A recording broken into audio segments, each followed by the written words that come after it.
Whoa.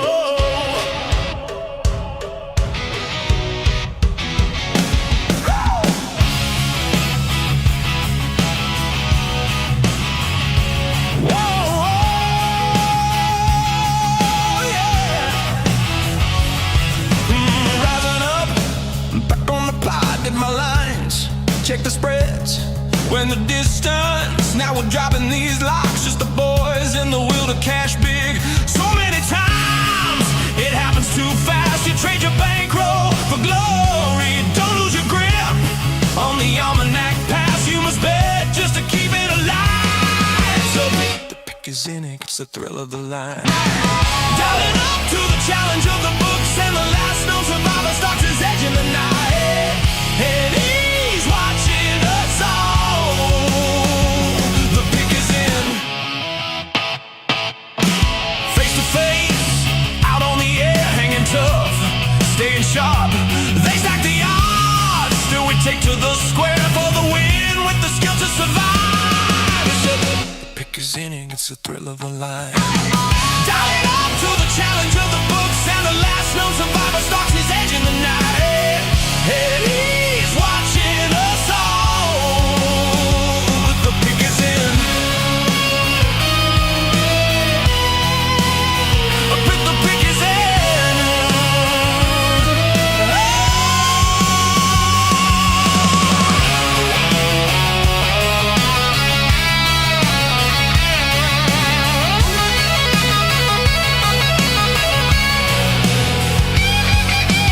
Rising up, straight to the top, had the guts, got the units. When the distance, now we're not gonna stop. Just the boys and the will to survive. It's pick is in, pick is in, pick is in, pick is in. The pick is in, it's the thrill of the line. Rising up to the challenge of our rival, and the fix might be in, but we're calling it right. Hayward's almanac, Jonah, Snoop in the fight. Is the fix in? Is it all predetermined? Back to the future, future's looking certain. Tune in weekly for the picks and the laugh. Sports betting expert dropping knowledge on the path. The pick is in.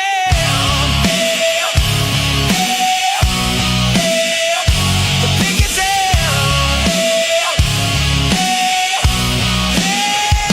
The pick is in.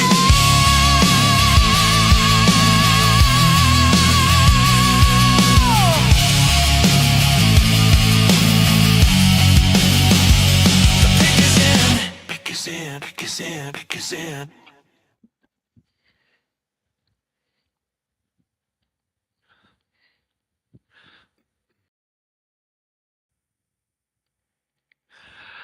Yo, yo, yo, what up, Snoop? Howdy do, sir. How are you? I'm all right. I'm a little under the weather. How you? It's about the same. Not the same. Welcome to another jam-packed edition of The Pick is In. That's Haywood. Or over there, that's Haywood. And that's I'm Snoop. Snoop. That's right. Dude, We're your what's up? co-hosts every Thursday. Glad to be back on this space. Another packed show we got loaded, locked, and ready to go. Thank you, everybody, for tuning in to the Pick is In podcast. Appreciate it. Don't forget to drop a comment, like, subscribe, all that good stuff. Cheers to Snoop Dogg Poop, and cheers to all the good people. Cheers. Salute. Drinking Red Bull tonight. Ugh. Hopefully it gives me wings. Dude, we got rain today here in the desert. How about that? Yeah, we got rain last night, man. That's been a long time since it's rained here. A real long time. It was raining this morning when I woke up. I was like, holy shit. It's crazy. We have these monsoons here, but parts of the valley don't ever see them. East Valley got hit hard earlier in the week. We didn't see a drop. It hasn't rained here in my area in at least 5-6 months. Dude, why don't you tell the folks where they can find us? Phone Booth Podcast.substack.com. Go check us out at the Picks In. We got all of our stuff over here, including my boy Snoop Von Poop with the Here's the Thing podcast, dropping every Tuesday at 6 p.m. EST. And all the great men over at the Phone Booth with the great Theodore Logan and Ted Esquire. And we have a great merch store, Snoop. You called him Ted Esquire. Uh, You idiot. It's Bill S. Preston Esquire. And thanks. Ted, I've been calling him Theodorable Logan. Oh man, go check out some of our merch. Snoop, you just got your shirt. How you like it? It's comfy. Yeah, And then, $20. Go ahead. yeah, I love it, dude. I'm thinking about ordering some more. Go check us out, man. $20, get a shirt, support the show, and they're very, very comfortable. We got all sizes, including extra fat and extra fat, like me and Snoop. Shit, dude. That's right. That's right. Good timing, Snoop. Very good timing, brother. But yeah, all type of colors, man. Go give us some love. Go get a shirt. Support the show, and then go check us out over on our socials. You can check us out on YouTube at the Pick Is In Podcast. Go drop some love over there, and then my boy Snoop as well. Got to show some love for his YouTube page at Snoop Von Poop as well, and he is live, as you can tell. We are live, and then over at Rumble. The Pick Is In Podcast. Go show us some love over there. My boy Snoop's over there as well at Von Poop. And then over on the X, go follow my boy at Snoop Von Poop. Go give him a follow. Show him some love. And then check out Haywood's Almanac while you're over there, too. Yeah, might as well. Thank you for all the love. And yeah, got to get that. Got to pay the bills is what they say, right? Get it out of the way. That's what they say in the biz. Dude, so yeah, man, it's been a week since we were last here. How was your Bastille Day? My what day? Yeah, see? You don't even know about Bastille Day. Bastille Day was the 14th. It's Tuesday. It was the beginning of the French Revolution. Dropping knowledge. Yeah, read a book, Mr. Almanac. Okay? Right. How was your 4th, brother? I know it was last week. Yeah. Week before, but let's go. Okay, you do anything? Yeah, I just I protected the dog from those vicious fireworks. Yeah. Right. Tell the folks at home about our show today, Snoop. We got a loaded show, right? What, NFL, NBA, Suns, and then we have a great guest. Dude, your boy, Joe Ceraulo. Yeah, the one and only, baby. Mr. Bachelor himself. Yes, one of the best sports personalities in the industry, co-host over at VSIN Live and sports analyst over at CBS Sports. Joe's a great dude. Got him on the second time. Great get. Had a great talk with him. We're going to show that probably in hour number 2, everybody. We'll go through our normal news and notes for the first hour. Snoop, thank you all the people in the chat. What's up, Blue? What up, Blue? What up, everybody? Was just dropping in to support and say, hey, hello, hi. What's up, Blue? We appreciate it. All right, Snoop. So let's get into it. What do you want to dive into first, brother? You want to dive into some football, you said? You want to get that done? Dude, let's talk some football. What's up, Johnny Mang? Yo, Johnny Main. What up, baby? Great show yesterday. Great show. They had the great Jim Coventry, the legend, on their show. Go follow my boys over there. We're going to talk about them later. I got a little special promo just for them later in the show. But shout out, Johnny. Ooh, special videos. I don't even know about this. I guess I'm not special enough to be in the know. Damn. Well, yeah, much love, Johnny. Great show, man. Glad to have you tuned in, man. So, yeah, let's dive into some NFL news. You want me to lead off? Kick it off. All right. And I'll run it back Devin Hester style, baby. Ooh, I like that. The Saints and running back Alvin Kamara agree on terms on a deal that would... Hold on a second. Hold on. Before you start, hold on. I want to send a shout out to Ken the Bear fan. Congratulations, Ken, on getting your OG account back. I think he had around 11,000 followers, and he's been without his account since, gosh, I want to say September or October. I think he lost it. Damn. And yeah, so he finally got it back. Shout out to Ken. We need to get him on the calendar too. So yeah, Ken, come on the show. Formal invite right here if you're watching still. You're so ready to. We want you on, man. What did he say? Invite. 8 months. Holy months crap. He was without it. And yeah, I mean, it's so crazy. And dude, like, there's so many people kept getting hit with this same stupid scam, man. Fuck these people that do that shit. That's just not cool, you know.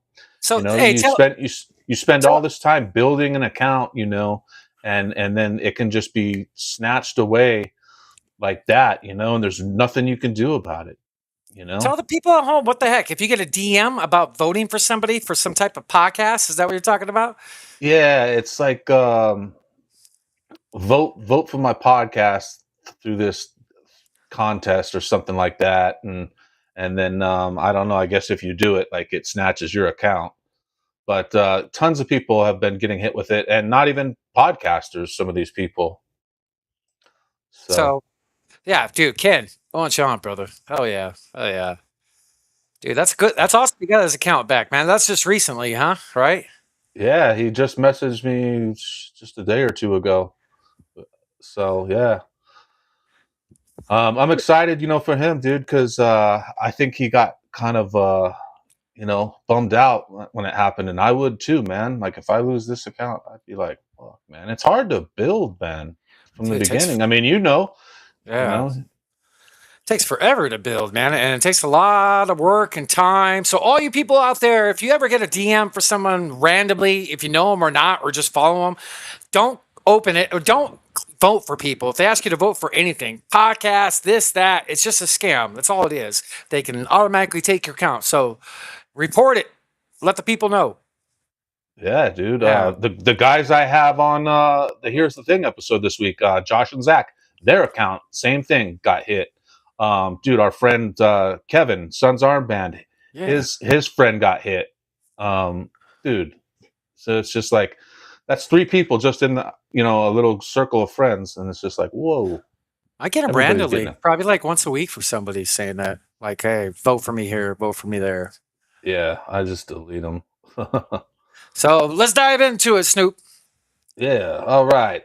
What you got for the NFL? Latest news: Alvin Kamara and the Saints agree on a deal that will pay him a base pay of $6 million for the 2026 season, with a chance to make $8.5 million with incentives. A win-win that almost certainly means Kamara would finish his career with the New Orleans Saints. So I believe this news broke. I think it was earlier today, but Is that a bit high? 6 million. I mean, can he? Um, I like the other running back there, ETN, but Kamara can still play. He wasn't used properly as much last year. He had a down year last year. He still can play. 6 million. Nah, I think that's all right. I think that's all right. That's all right money. He's no Manung guy. No, he hasn't fumbled since high school, right? That's correct. There's a Ah. stat. There's a stat for you, Ken, the Bear fan. We talked about it. Was it last week? We talked about it. Or the Yeah, week yeah, before, yeah. maybe. Kyle Manungai has not fumbled a ball since high school. That's over 6 years. That's nuts. That's nuts. Yeah, yeah. What's it say? It's high, maybe, but for All right. future, but for a swan song, it's not bad, I suppose.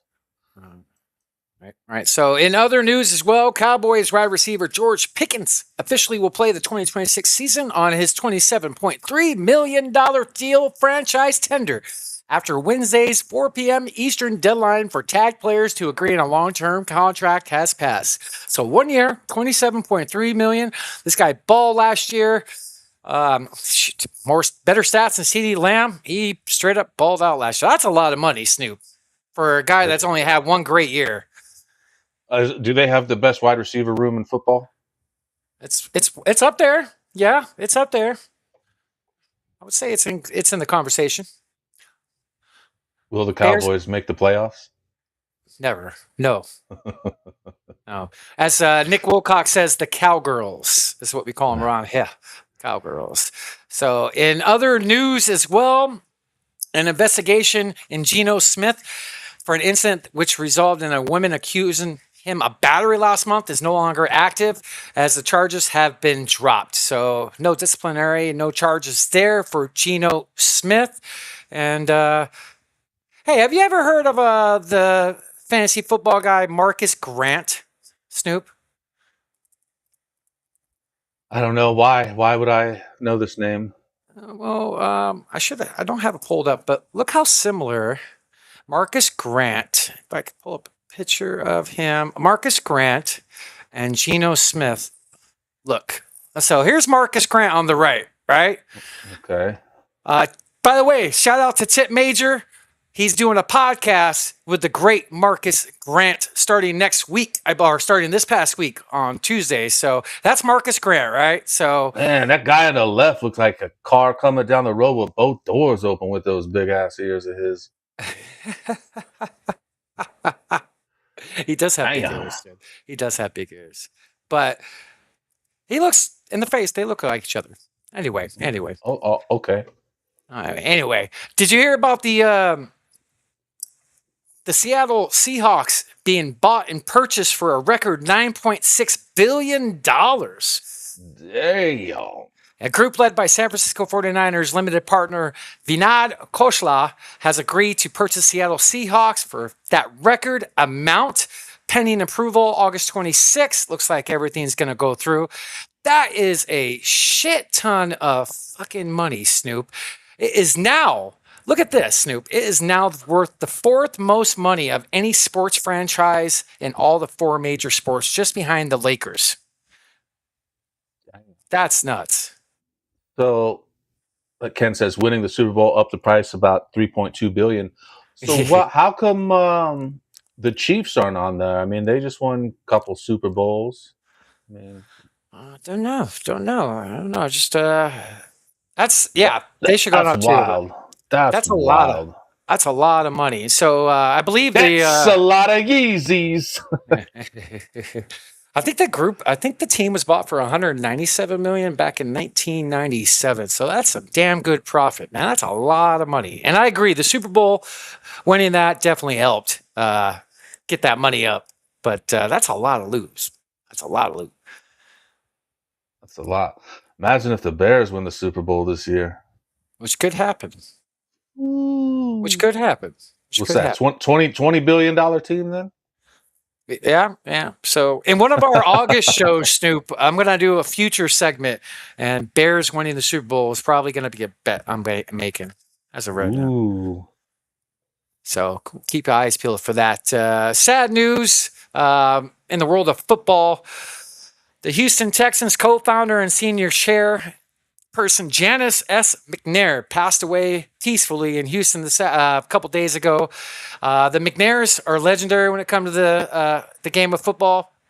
So shout out to the family, condolences, and the NFL lost a good person there. I don't know if you heard about that, Snoop. I did not. Yeah. And in other news, free agent still to be Stephon Diggs, quotes, says, I'm the best wide receiver in the NFL. He's still a free agent. Nobody signed him. He had a very good year for New England last year. I'm surprised this guy hasn't signed with the team. He could still play, Snoop. But didn't he have some like off-field issues with like Cardi B last year, or some rapper or singer or something like that? Sounds about right. Doesn't he have a lot of kids too? Isn't he like got the baby mama drama? Yeah. That's right. He was on a boat with, I think, but Cardi B, and like the video had like drugs. They were doing drugs, and it went viral. I think I remember that. I think it was from last summer. Dumbass. Dumas. Well, let's see here. What do you got for football, Snoop? You got anything for football? I got 2 or 3 more things. I don't think I got anything for football, man. What? We got about 50 some days out. Yeah, man, we're getting close, dude. We're getting really close. Heck, I'll go right into it. Cardinals camp for me starts next week, the 24th. Cannot wait. Guys, if you guys are by a NFL team that does open practices to the public that are free, take your kids, go. It's a free time. It's very intimate. There's nobody there. I can't stress enough how cool practice actually is. Practice is badass to go to. Mine for the Cardinals, like I said, July 24th. I'm super excited to get out there this year. I won't be attending every practice like last year, but I'll probably get to at least 3 or 4 this year. Cannot wait for that. So yeah, training camp's right around the corner, Snoop. And I think the Bears are I think it's that same weekend, next weekend, that they report. All right. And I'm nowhere near Illinois. So I will not be attending. So I got 2 more football things. Snoop, you said you don't have any more, correct? Nope. All I got is basketball tonight. All right, all right. So, all right, I got a video I'd like to play from the Fantasy Football Expo. The Expo is coming up. Snoop, let me know when I'm good, brother, and we'll play this.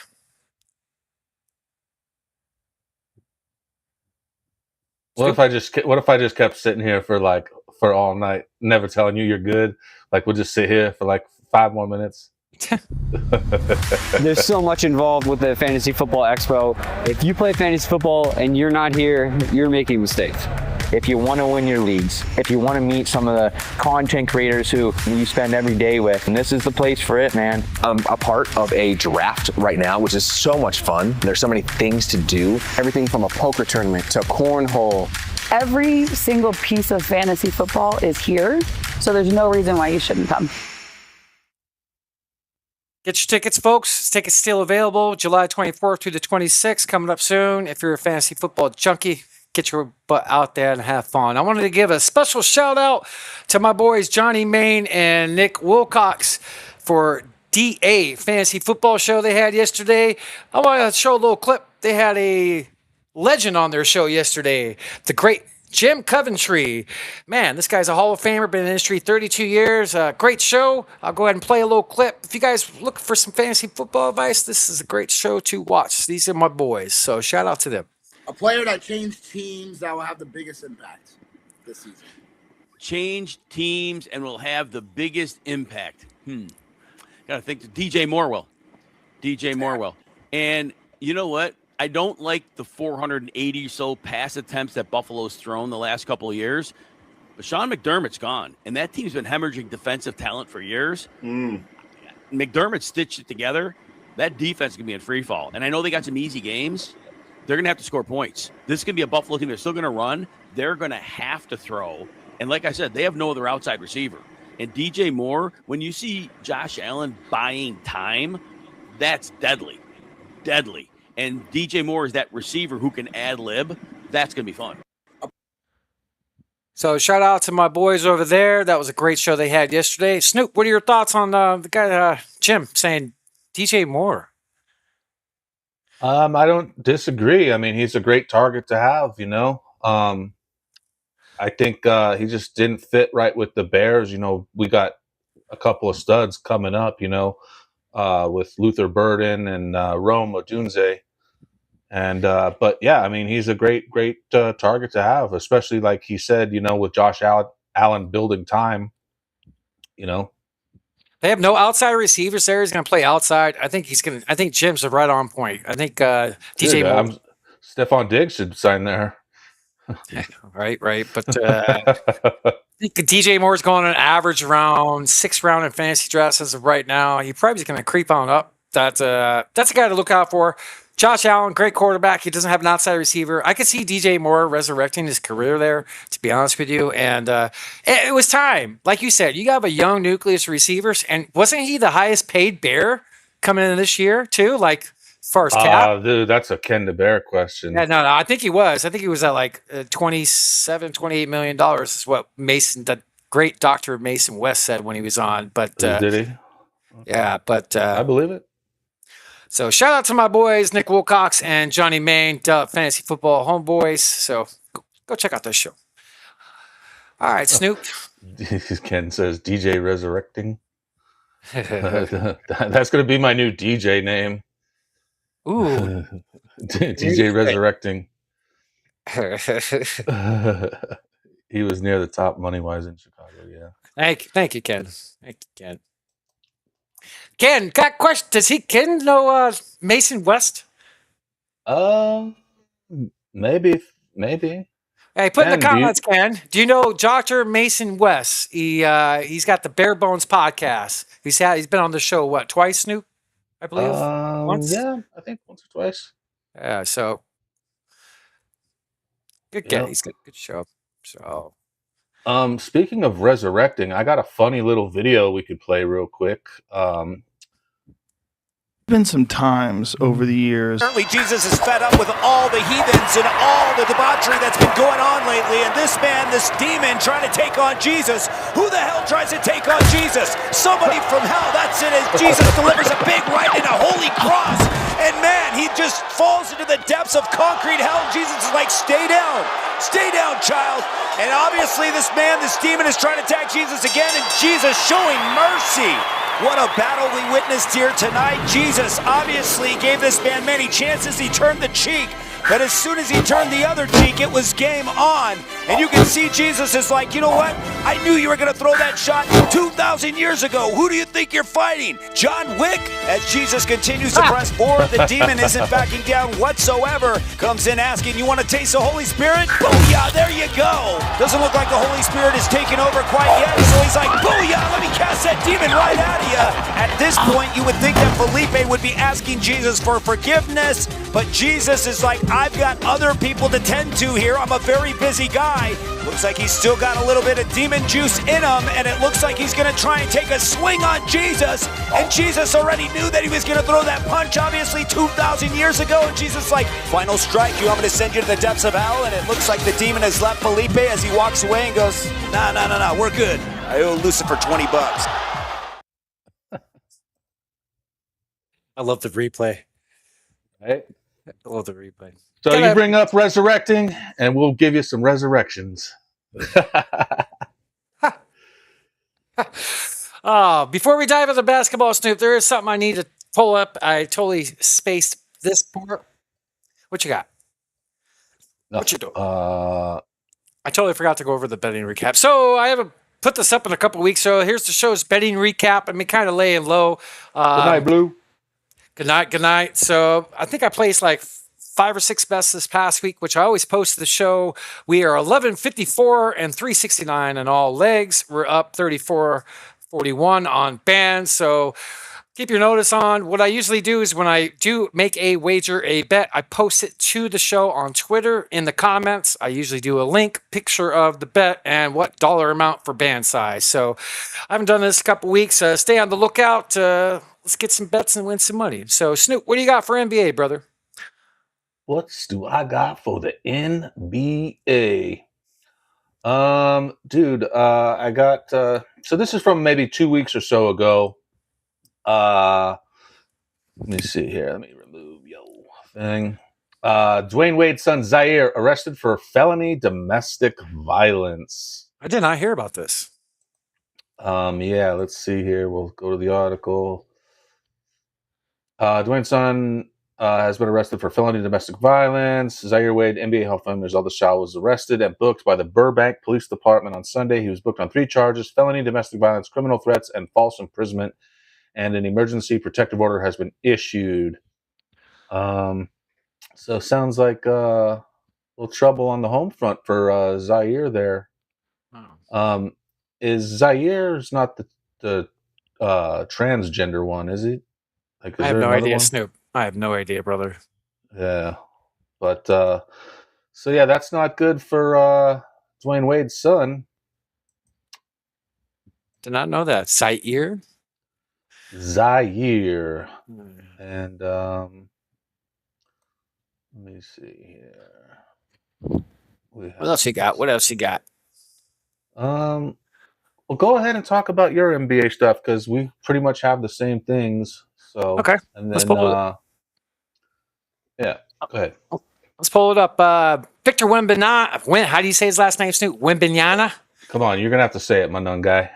All right. So he signed a huge deal this week. Say the name. Victor Wembanyama. Get off my nuts, Yana. Has signed a 5-year. You still didn't get it right. All right, so 5 years, $252 million max rookie scale contract with a player option for the 5th season. This guy, is he even old enough to drink? This guy, my gosh, he signed huge money. Did you hear about this news with Wemby? I sure did, and I think it's well-deserved on his part. I mean, he's been just a dominant force ever since he came into the league. So, what up, boobs? Yeah, so he actually what left up, some Christian? money. Oh, Christian in the house? But yeah, no, it's very well deserved on Victor Wembanyama. I'm having some effect on you. My speech impediment. So apparently he left money on the table, Snoop. Per Shams. I read that too, and I wondered if that was just like a fake like parody headline that I saw, because it was like right when I saw that headline, 10 minutes later is when he signed that deal, and I was like, what money did he leave on the table? Sham says it. It must be legit then. He decided on 25% instead of 30% of the super escalators. So actually the Spurs saved some money. He could have waited and got more, but this gives them a little bit more flexibility by saving a little bit of money. I think it's like $30 million over the 5 years they saved with the escalators. So 50. Yep. And you know what? It's like we talked about. Yeah, you're right. It was 50. You're right. Last week or the week before, we talked about, players like this, and that's why I'm happy for a player like him, because that's still a good paycheck, and to leave a little bit of room for your team to have some flexibility and not cap them, that's what you want in a player, just like Jalen Brunson did with the Knicks, so they were able to build around him, So check this out, Snoop. This is pretty loyal of the Spurs. So not just Wemby was overseas. The chairman of the Spurs, the CEO of the Spurs, the GM of the Spurs, and the coach of the Spurs all traveled to Paris to sign this contract with Victor. That's pretty cool. You don't see that with ownership and everybody in there. That's pretty cool. Well deserved. I got to imagine it happens a lot more than we hear about these days, with so many foreign players coming into the NBA. You're probably right. Good point. You're probably right. You probably don't hear it as much. Boots says 50 million on the table. Yep. Well deserved, though. That's going to be the name of DJ Resurrection's new album. 50 million on the table. Oh man. Did you hear about the fight with Bam and Tyler? Yeah, dude. Bam landed more punches than freaking Conor McGregor in Vegas this weekend. Ooh, he lasted longer too. Yeah. Speaking there's not going to be any kind of punishment, so I think that's nice. So I wonder what was said. It had to do with something that Tyler put on social media a few weeks prior to this, just calling him out on not playing defense every position, if my memory serves. And Bam just confronted him on a practice court in Vegas. That's where a good chunk of the players are. And he just approached him, said something to him, and just what I heard, he laid him out. So no discipline action. And I think there's been beef with these guys before. Am I wrong? Have you heard about that, Snoop? I haven't heard anything, but it is entirely possible. I think a lot of things got swept under the rug with Jimmy Butler, during that. So who knows? Boods 83 wants to know who would win a cage match out of, I'm assuming that's Suns Worldwide and Evan Sidri. I don't know. Do they have beef? Evan Silderly? I'm not sure. First I've heard of it here. It is Suns Worldwide. That's his acronym. All right. I mean, Suns Worldwide's got, probably the age benefit there. He's a little younger, maybe a little quicker. I don't know. The experience factor with Evan, but friend of the show, Suns Worldwide, man. He was just on, a few weeks ago? Don't know. Can't answer that. But what else you got? Giannis had his press conference to be inducted as a Miami Heat player. Did you see the great Pat is he Riley? on Miami now? Yeah. Oh, wow. That's awesome. Good news for Miami then. Yes. Very good news. Very good news. Yes. So, are you going to bring it up? Yeah. Pat Riley said something to open up the presser, and it was really funny. And Bam's about to walk up to the stage. So let's hear it. And I don't want to get knocked out. Bam was one of those guys that came in here too.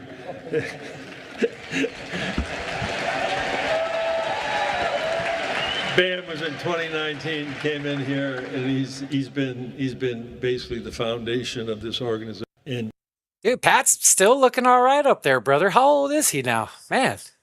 got to be what, about 118? Yeah. Yeah. No, I want to say he's probably mid to late 70s. I think I'd have to look it up. Sounds all right. No jock tax in Miami. That's true. Yeah. Yeah. That's true. Yeah. Dude, I wonder how many people are going to want to go to Vegas once they have a team because of the tax benefits. All right. Dude, think about how much money these players save by not playing in California, dude. It's crazy. For real. For real. That's a big deal.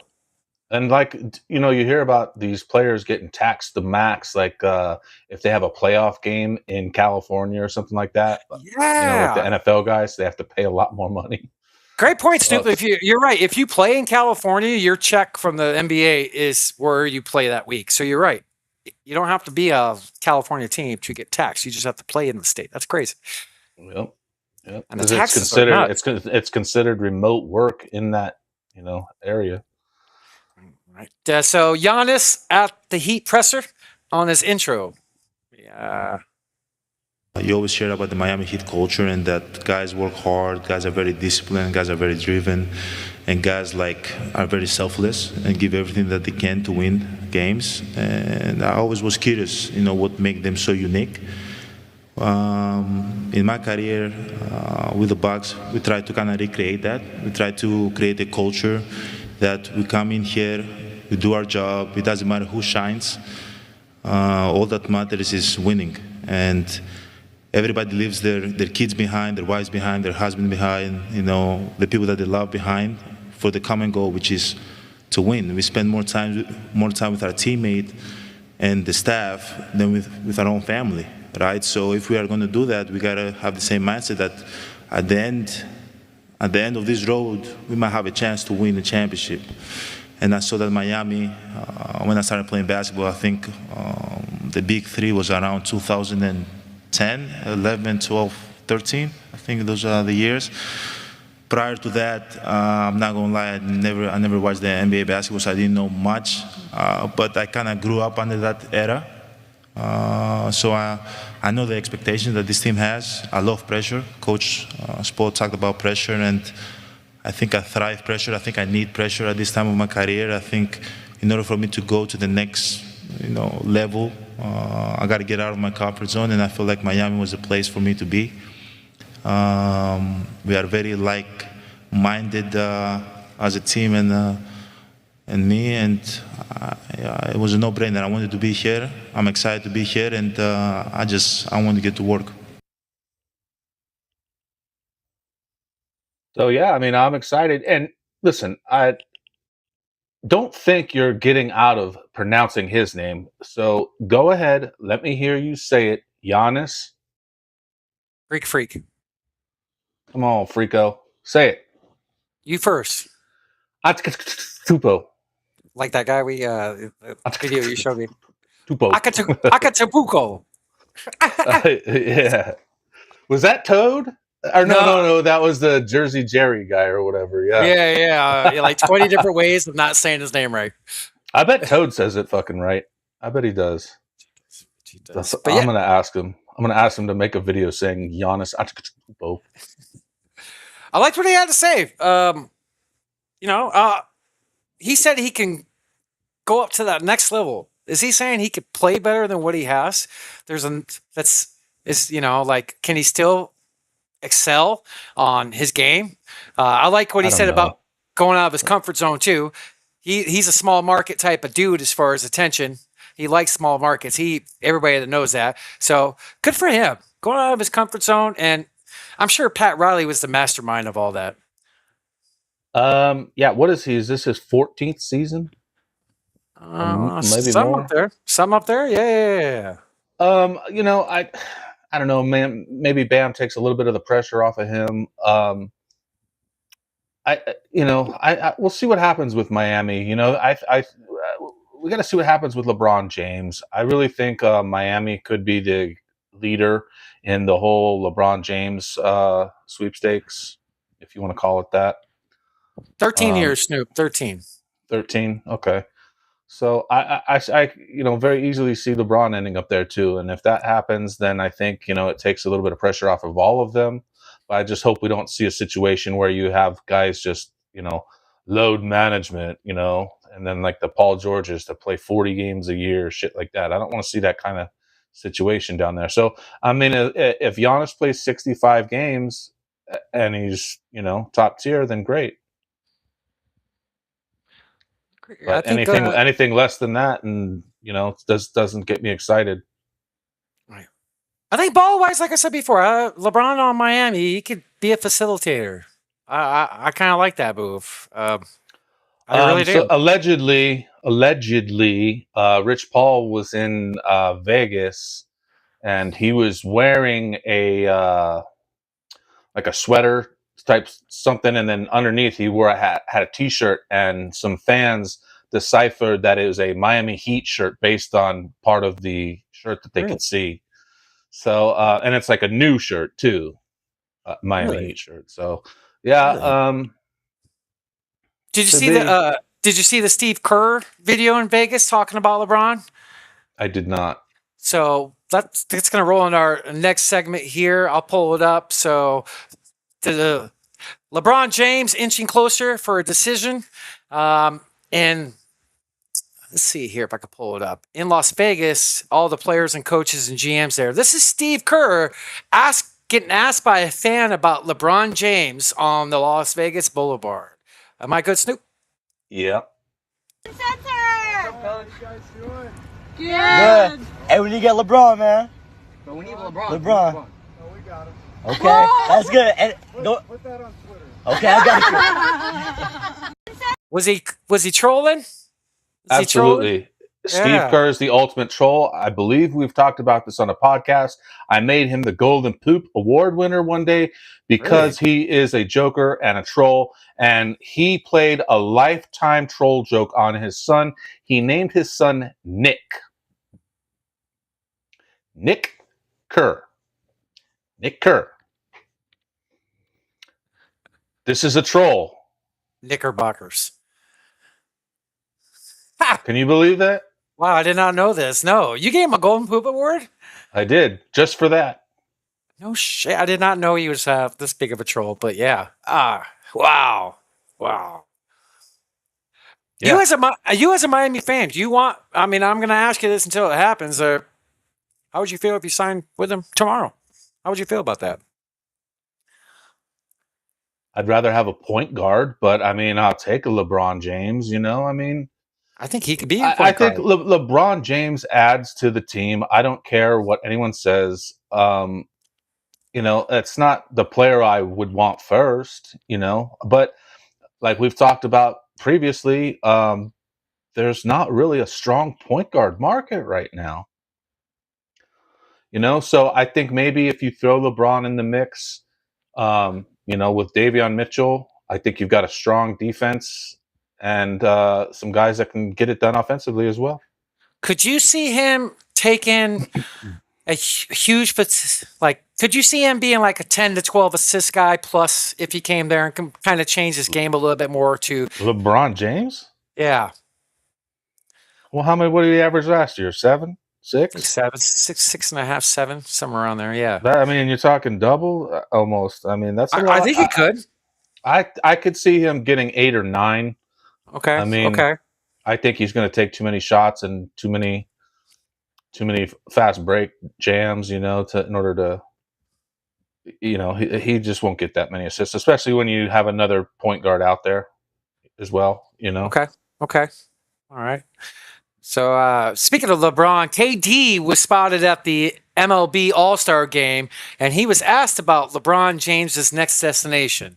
What do you think Another LeBron troll. ends up? That's the $1 million question I wish I knew. In your heart of hearts, what do you think, honestly? In my heart of hearts, if I had to choose one, Yeah. I would say Cleveland. But I think Philly got a big chance too. I'm waiting for the day where you two play together. That'd be crazy. Well, you're going to be waiting for the rest of your life. Forever. Wouldn't that be cool, though? We're both 40 years old, man. No, you're not. You're a young 36. I'm 38, 37. How old do you feel, though? 38. I want to see two 40-year-olds play together, for real. That would be sick, right? That would be awesome. But him and Steph. They say Golden State's in the two. What if that happens? Wow. Either way it goes, it's going to be a movie. Movie, no matter what. He's going to ball out. He's I still agree. got a lot left. I totally agree. You're the man. I appreciate you, KD. Two trolls. Another troll. Yep. Oops. Yeah. Kevin Durant is a big time troll. Anybody that follows him on Twitter knows that. And the 6 accounts they used to have. Right. All right. But so interesting. I hope this deal gets done so we can move on and like get the rest of free agency going. There's still some damn good players available, and dominoes need to go, fall into play. But hopefully we can get some news soon, Snoop. It is holding things up for a lot of teams, and that's annoying. But that's why he does it. He commands the attention. You got to give it to him. True. All right, I think that's what I got for NBA. I got some Sun stuff. You got any more NBA you want to talk about? I got a WNBA. Oh, fuck it. Let's go. What do you got?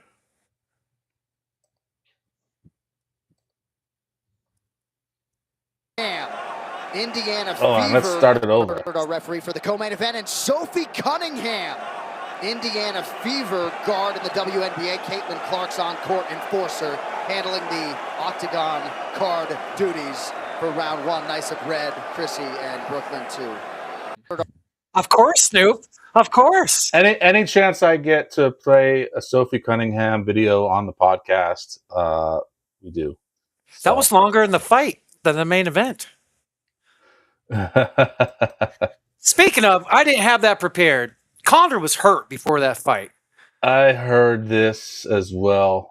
He was. Did you see him taking off his shoes outside the cage, and he was limping, like hopping around on one foot? Yeah, I didn't know if it was AI or what, but Christian, oh Lord, I knew you were gonna go here. I have to. What's up, Carter? What up, baby? Good to see you, brother. Let's get Sophie on the podcast. Come on, make it happen, Haywood. All right, Sophie Cunningham, Snoop Von Poop wants you on the show, and so do I. Let's go. So come on the show. What do we do? We just send a media request to the Indiana Fever or something? Let's just edit a video and tag her. I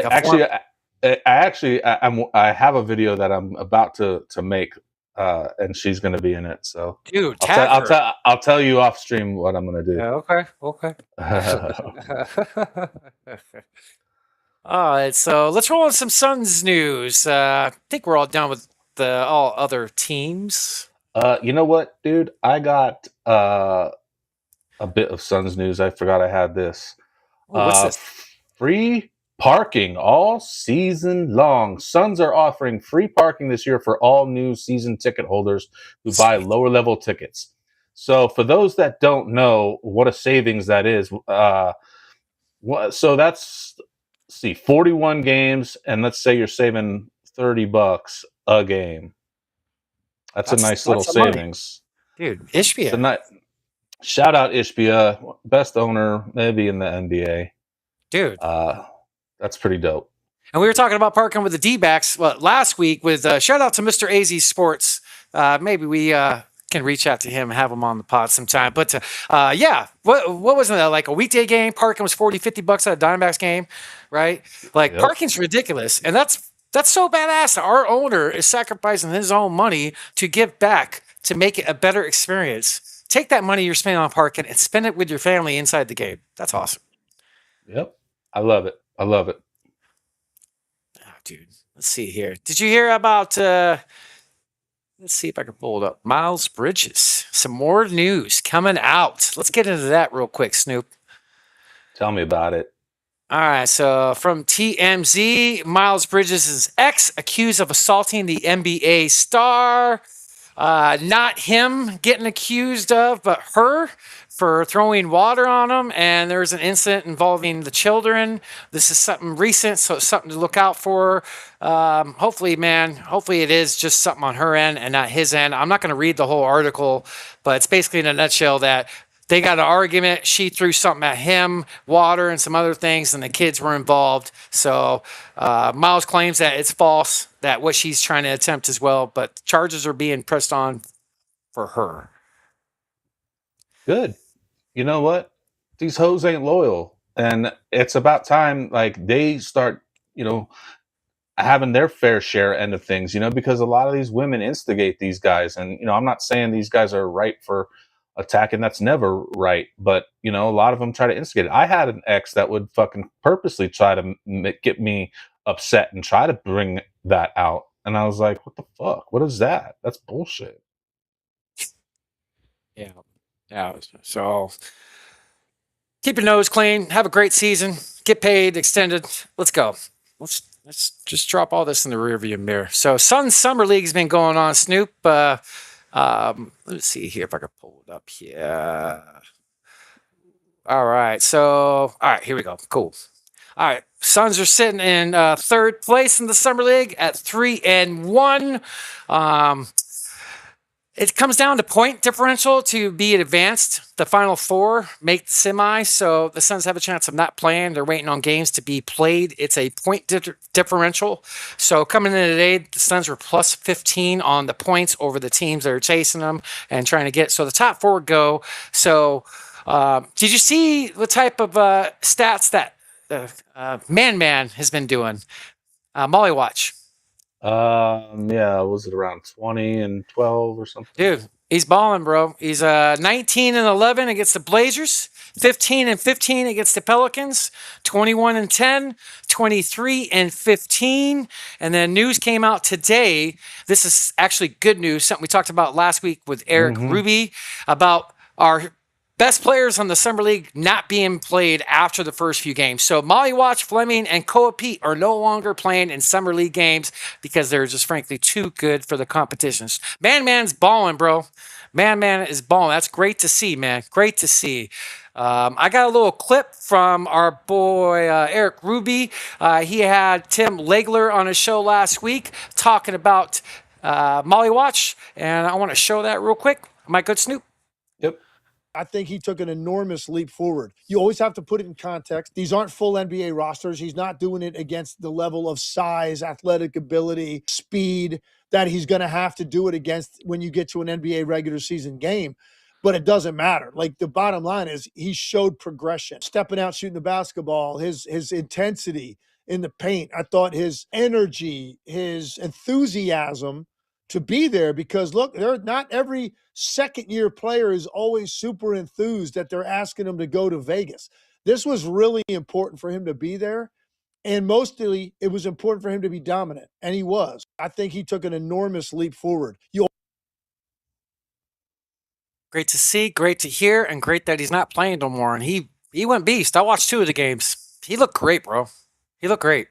Yeah, that is exciting to hear. We'll see how he adjusts, you know, with NBA players. I'm excited to see his ceiling. So another one point I want to bring up. One thing I was unaware of. I didn't realize how vocal this guy was. Like, every play, he's telling his teammates where to line up on defense, where to be on this play, like communication, holding people accountable. This guy every second was saying, like, being a leader on the floor. That's a great sign. And folks, this guy's what, 19 years old? Yeah, 19. You know, the sky's the limit for this guy. The 10th pick in the draft last year out of Duke. Yeah, he didn't play much, but he played later in the season. This guy's got talent. You know, he's only 19 years old. Man, that's crazy. Crazy insane. You got any Sun stuff, Snoop? No. I mean, we talked about Miles Bridges. So his deal is final now. That went through. So that's a good signing for the Suns. We'll see if these off-court distractions don't become an issue, though, you know, with him. Hope not. So. And he's Kennard pick number 8. Like EJ, the number 8. The Booker 15. What, Bridges is what, 22, I believe, as far as numbers. I could be wrong on that one. Yeah. Yeah, looking forward to Suns.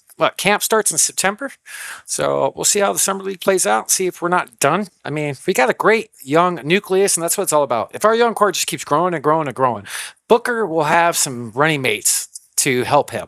It might take a little time. We might win a championship this year, but in the next 3 to 5 years, the window is great for us. You know, Booker's still going to be in his prime in that time, so we just got to be patient and let these young players grow and just get better. Yeah, I agree. I I wasn't overwhelmed with Fleming. I thought maybe he could maybe play some more, but He we'll was see.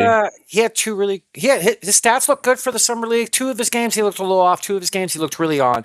But I think the key part is I think he had 2 steals and a block in every game he played in the summer league. Defense, defense, defense with this guy. This guy can be all defensive NBA. This guy does not have to average 20 points a game in the future for us. He just got to be strong everywhere. But defense is going to be his go-to. His what pays it.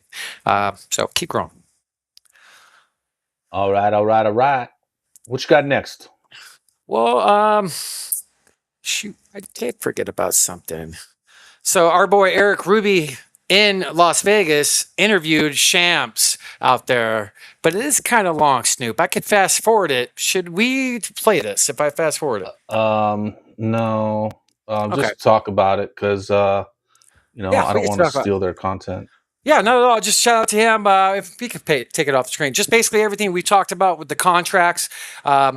More teams were in on Bridges than what we thought. Cleveland was actually in on him. Some other teams was actually, wanting his services. But the money leads me to believe that LeBron is not headed there. Right. He just commended us on our ownership. Just basically sticking to the game plan and not overpaying people. The contracts and the players that we brought back were actually pretty damn team friendly. Remember at the All-Star break, there was rumors of Colin getting $16 to $20 million a year because he was playing lights out around that time. We only got him for what, 12, 13? That's bargain. And same with all the other guys. So I like what we're doing. Yeah, I do too. Can't wait to, see the growth. I still think, we need another point guard, but, we'll see what happens. There's nothing wrong with keep saying that because I totally agree. Until Colin takes that step up, I think we're all going to always say that. Yep. Yeah. So I saw a crazy stat from Book that I wanted to share. Shout out to Booker Muse, But check this out, Snoop. 25 point per game seasons by his son. Booker has 8 of them. Nobody was 7, 6, 5, and 4. Durant is 3rd. Barkley with 1, Westfall with 1, Amari with 2, Chambers and Charlie Scott. Wow, that's an unforgotten guy. But 25 points per game in a Suns uniform. Booker has 8 of them. Wow. Yeah, the Suns haven't really had a scorer for very long. And Durant was here with Book when he did those couple, Yeah. So I think that's all I got for Suns, Snoop. All right. I got 2 little short videos here. Check this out. This you will only ever see happen once, but we'll watch it a couple of times on the video because it's only a couple seconds long. But watch this. What? I'm gonna and the ball mute it. Sucks? I'm gonna mute it just so we just don't get flagged. But yeah, look at this. And the ball sticks. Whoa. I wish we could zoom in on that. But is there a magnet in there? Holy shit. That's one of the greatest shots I've ever seen in my life, Snoop. Right? For real. That's from the free throw line on the other side? Oh, that's full court, I think. Let me see. Yeah, full court almost. Holy shit. Oh, and then it just sticks on top of the rim. Are those the back? Audio only, it sticks to the front of the rim, not the back where we've seen, balls land before, but this one sticks to the front of the rim. Are those the chargeable basketballs? I don't think so.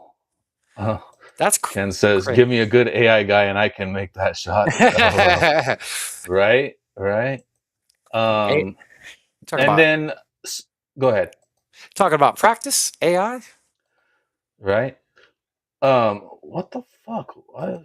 Ooh. I don't know why it keeps playing that audio like that. I think only you and I hear that, but okay. I want to talk about something real quick.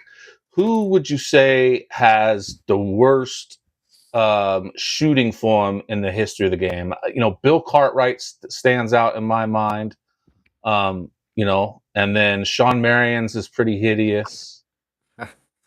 Anthony Mason. Anthony Mason. Okay. Yeah. Okay. Wait till you see That's this been going guy on here. lately, and this man, this demon.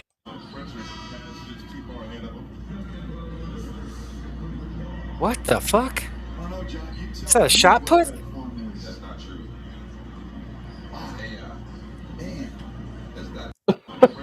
Wow. Watch this again.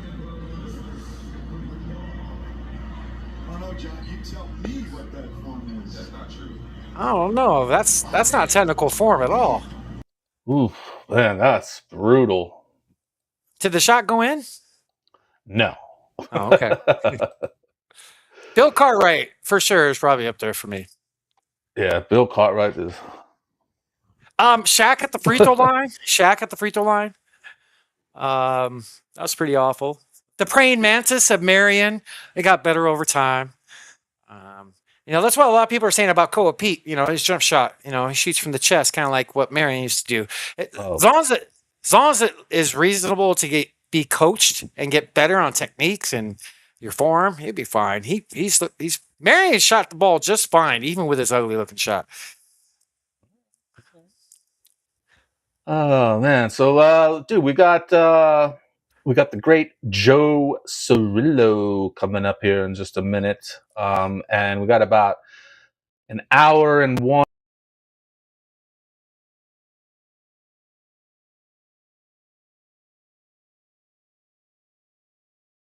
With some Arizona sports history, as we have been getting in the habit of doing, because we like to educate the masses. But you got some baseball stuff you want to talk before we hop into the interview portion?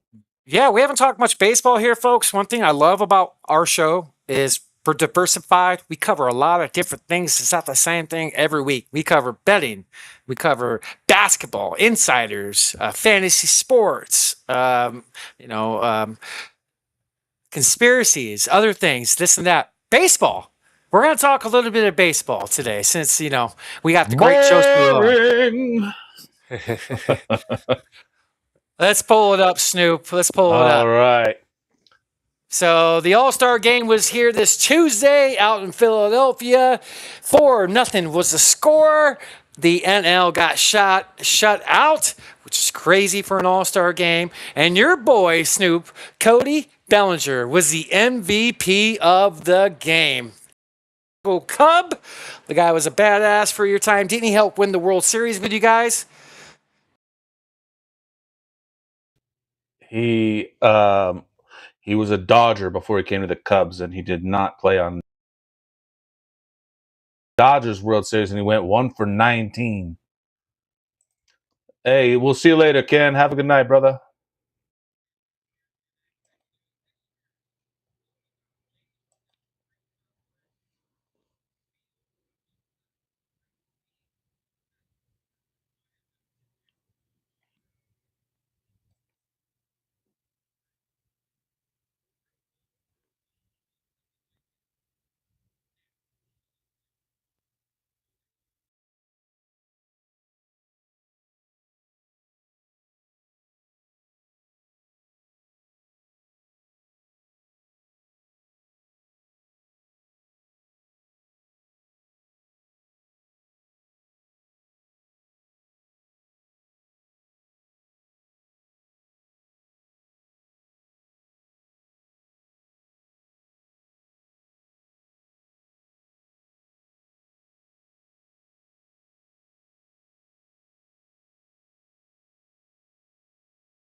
It says we're off air. The stream, and it's just black boxes.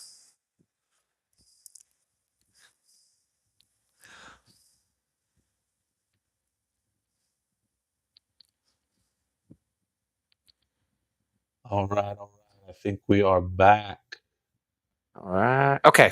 Yep. Yeah, we're back. Sorry for the technical difficulties. Thank you, Christian, for telling how, us. how long did it go out? Do you know? I wouldn't say a minute or two. Christian, how long were we out? Give us a comment or text me. How long have we off air? Yeah, let's just finish this out and then roll into the interview. Yeah. What were you saying now? For next year, the schedule came out. Opening day is really early. March 24th, and traditional opening day is the 25th. And it's a Netflix exclusive game. So, you know, I love how even Major League Baseball now has taken the road of, you know, they're doing where you have to have, you know, Netflix, Peacock, Prime, every service to watch, you know, the games, you know? It's ridiculous. We're off air 90 seconds. All right. So, All right. so, all right. So we're not going to have as of right now, we're not going to have a season in baseball next year. There's going to be a strike. The talks and labor negotiations right now, they're so far apart, it's unreal. Like really far apart. You know, we've had labor problems with sports in our lifetime, Snoop, right? Baseball, 94, the NBA in the late 90s, so on and so forth. They're not even on the same freaking hemisphere, Snoop. We're not going to have baseball next year, folks. So enjoy baseball that we have left. Soak it in. Take your family to a game. And this could be an awesome trade deadline, by the way, because some of these older teams that are trying to win now could go all in, like Philadelphia and other teams. Like, this could be a really exciting trade deadline because there's not going to be baseball next year. And I hate saying it. It kills me. It's going to suck. But as of right now, we're just not going to have it. Well, that'll be a bummer for a lot of people. You know, I don't watch much baseball, so it won't affect me too much, but it is what it is. So, I brought up the standings, Snoop, but let's share that real fast before we go into the recording. MLB standings for the American League. Tampa Bay sitting up at top and the number 1 seed at 56 and 38. Yankees, second place. Dude, Chicago White Sox, Snoop, out of nowhere. They're like one of the worst teams in baseball history the last 2 years, Snoop. Their young talent's turned it around. The Twins were not expecting to be good this year. So we got some races. There should be some good baseball coming here in the second half of the season. And then in the NL, the Dodgers are sitting atop as the number 1 seed with the Brewers, Braves, Cubs are in 4th place right now, Snoop, followed by the Phillies, Marlins, Cardinals. My Diamondbacks are sitting right outside the wild card looking up. But hey, remember those futures I did in the spring training? I had Chicago winning the division, Seattle winning the division, and Detroit winning the division. So that's our look at our MLB standings, where they sit. So enjoy baseball the second half because we're not going to have baseball next year. Allegedly. So, dude, we got our interview with our guest we're about to show, man. How'd you like talking to Joe? Yeah, I mean, I love talking to Joe. Joe's a great guy, very informative, knows his stuff. He's entertaining. I just don't know much about baseball, so I'm pretty quiet on this one. But yeah, I always enjoy talking to Joe. So let's just jump right into it, unless you got anything you need to add. Hour and how long? About hour and 1 minute. So around the 209, 210 area, come on back to the show. We're going to finish the show with some Arizona sports history. Crack one open, get some popcorn, and enjoy the conversation with the great Joe Ceraulo. This guy is awesome. One of my favorite sports media personalities on air. This guy's on VSIN Radio all the time. Mad Dog Radio. He's a CBS Sports analyst. He's got a great delivery, and the guy's funny as hell. And he's just a good dude. So sit back, enjoy, and we'll see you when you come on back. Enjoy the recording. We'll see you in an hour. Welcome to the Pick is In. Snoop, excited to have this great man up in our studio, coming back for his second time on the Pick is In podcast. So very grateful and humble to have this man here. This man's one of my favorite sports media personalities in the business. He is one of the best bettors in the business. VSIN Live co-host and CBS Sports Analyst, the one, the only, our guy, Joe Ceraulo. My guys, that's too kind of an intro. Looking forward to it. Thanks so much for having me. Yeah, welcome to the pod, brother. How are you this morning? How's life, man? I'm great. Life couldn't be better, man. We got some World Cup semifinal action going on, set to take place right after we record this. I'm looking forward to the final on Sunday. I've got my Spain plus 820 ticket in pocket. So between the World Cup, the great baseball action we've had to bet on this summer, and just the fact that, to put into perspective how great of a summer it's been in Los Angeles, last night was the first time I ran my air conditioning in 2026. Oh my God. It has been I'm so gorgeous jealous. out here. I'm 3 miles from the beach. I'm gonna let everyone know it, and I'm not afraid to brag about it. Well, we get my AC's been on since March. Y'all are both Arizona, right? Snoop? Oh yeah. Too? Oh yeah. 113 in the past like 7 days. Yes, the we're beach getting gonna be up to nice. We're getting up to 87 today, and it's the hottest day of the year so far. All right. Well, second time back on the podcast, we get AM Joe Ceraulo, not PM version. So cheers to you, brother. We always do a cheers. I didn't prepare you this time, but hey, you got your mug. I like it. Always got my coffee. Always got my espresso this time of day. Cheers, fellas. Cheers. I'm drinking a Monster. Terrible for me, but man, it sounded good this morning. I don't know. I thought that was a beer at first. I couldn't see the No. I'm like, all right, 11 a.m. Hey, it's 5 o'clock. It's a juiced up Monster. There you go. I want to pull up Joe's social. I want to give him a plug real quick. Snoop, I got his X page. Go follow Joe Ceraulo over on X. The dude just drops a lot of good bets, and he's funny as hell. By the way, Joe, your sense of humor is awesome. That's why you're one of my favorite media personalities. But tell all the people at home where else they can find you on all your socials, Joe. Yeah, Twitter at the Joe Ceraulo, obviously, like you see right there. Instagram at Joe Ceraulo. And then, like they said before, you can catch me on VSIN, on CBS, and every now and then on some other platforms too. Going to be on Sirius XM a little bit this summer as well, on Mad Dog Radio. So, just keep an eye out on social media. I always let you know where you can find me. How's Dad doing? How's the family? I always gotta ask, man. Pops is good. Father Knows Bets is doing great. He's got a more eventful dating life than I do, and he likes to remind me of it all the time. He's a character, man. He turned 70 a couple of months ago, and I'm pretty sure he'll be on VSiN with me this Saturday. Actually, I'm doing 4 hours solo. Which, look, there's no way to sugarcoat it. It sucks this time of year doing 4 hours solo. So gonna have a big guest list, and I think Father Knows Bets is gonna be a part of it. Dude, looking forward to that. You did a 4-hour show with Femi Sunday. Man, that's a marathon by yourself, holding it down, We do that every Sunday, and I gotta say, that is... I don't know if anyone's going to get annoyed about me saying this. It's the best show on the network. Femi and I together are phenomenal. And what's great about Femi, and when you can tell a show is good, it's when a 4-hour show feels like a 40-minute show. You know? And working with Femi, that's completely the vibe there. I've done 4-hour shows with other co-hosts where it feels like it's, 10 hours. And by the time you get to that third, that fourth hour, you're just like, oh, Lord, get me through this. With Femi, I'm like, we have to wrap it up. We can't do another hour. What gives, I love working with that guy. And hopefully we'll be on VSiN's airwaves much more come the fall and football season. You guys are hilarious, by the way, together. You guys are hilarious. All the inside stuff you guys are talking about. Thank you. Oh, yeah. You guys, I laugh my ass off when I watch you guys Sunday. It's a good time. I was going to say, I totally get that too. Like I used to do a 4-hour podcast live stream every Saturday with these guys.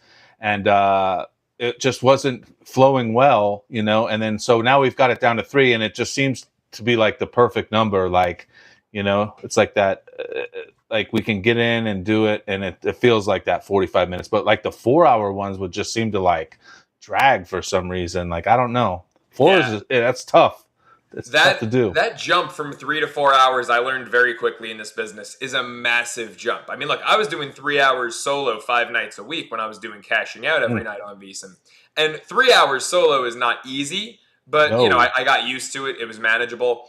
But 4 hours, whether you're solo or with a co-host, that jump from the third to the fourth hour, I think everyone, when they've been in the business for a little while, realizes that's a massive jump. And when Femi and I are on the air together, and we have a tremendous producer, Preston, who I want to shout out as well because he is incredibly important to the program. When the three of us are working together, things just flow, and it makes for a great show. Right. Your chemistry is a little secret to make a show correct when you're looking for that. Like when you said, if time flies, that's That's great. But I'm definitely looking forward. You said this Sunday or this Saturday, Dad's coming on? Saturday, Pops will be on. Yeah, I'm on Saturday, 4 to 8 p.m. Pacific, solo, and then Sunday, the usual noon to 4 Pacific with Femi. So last time you were on, you dropped a little nugget. You told the folks at home your fallout with VSIN. And I want to say thank you, but are you still on like a show-to-show basis with them? What's your direct status with them, if I can ask? Yeah, no, I'm still a 1099. I'm still a freelance host with VSiN. You know, like I said, I was full-time with Cashing Out, doing it 5 nights a week. It was great for what it was.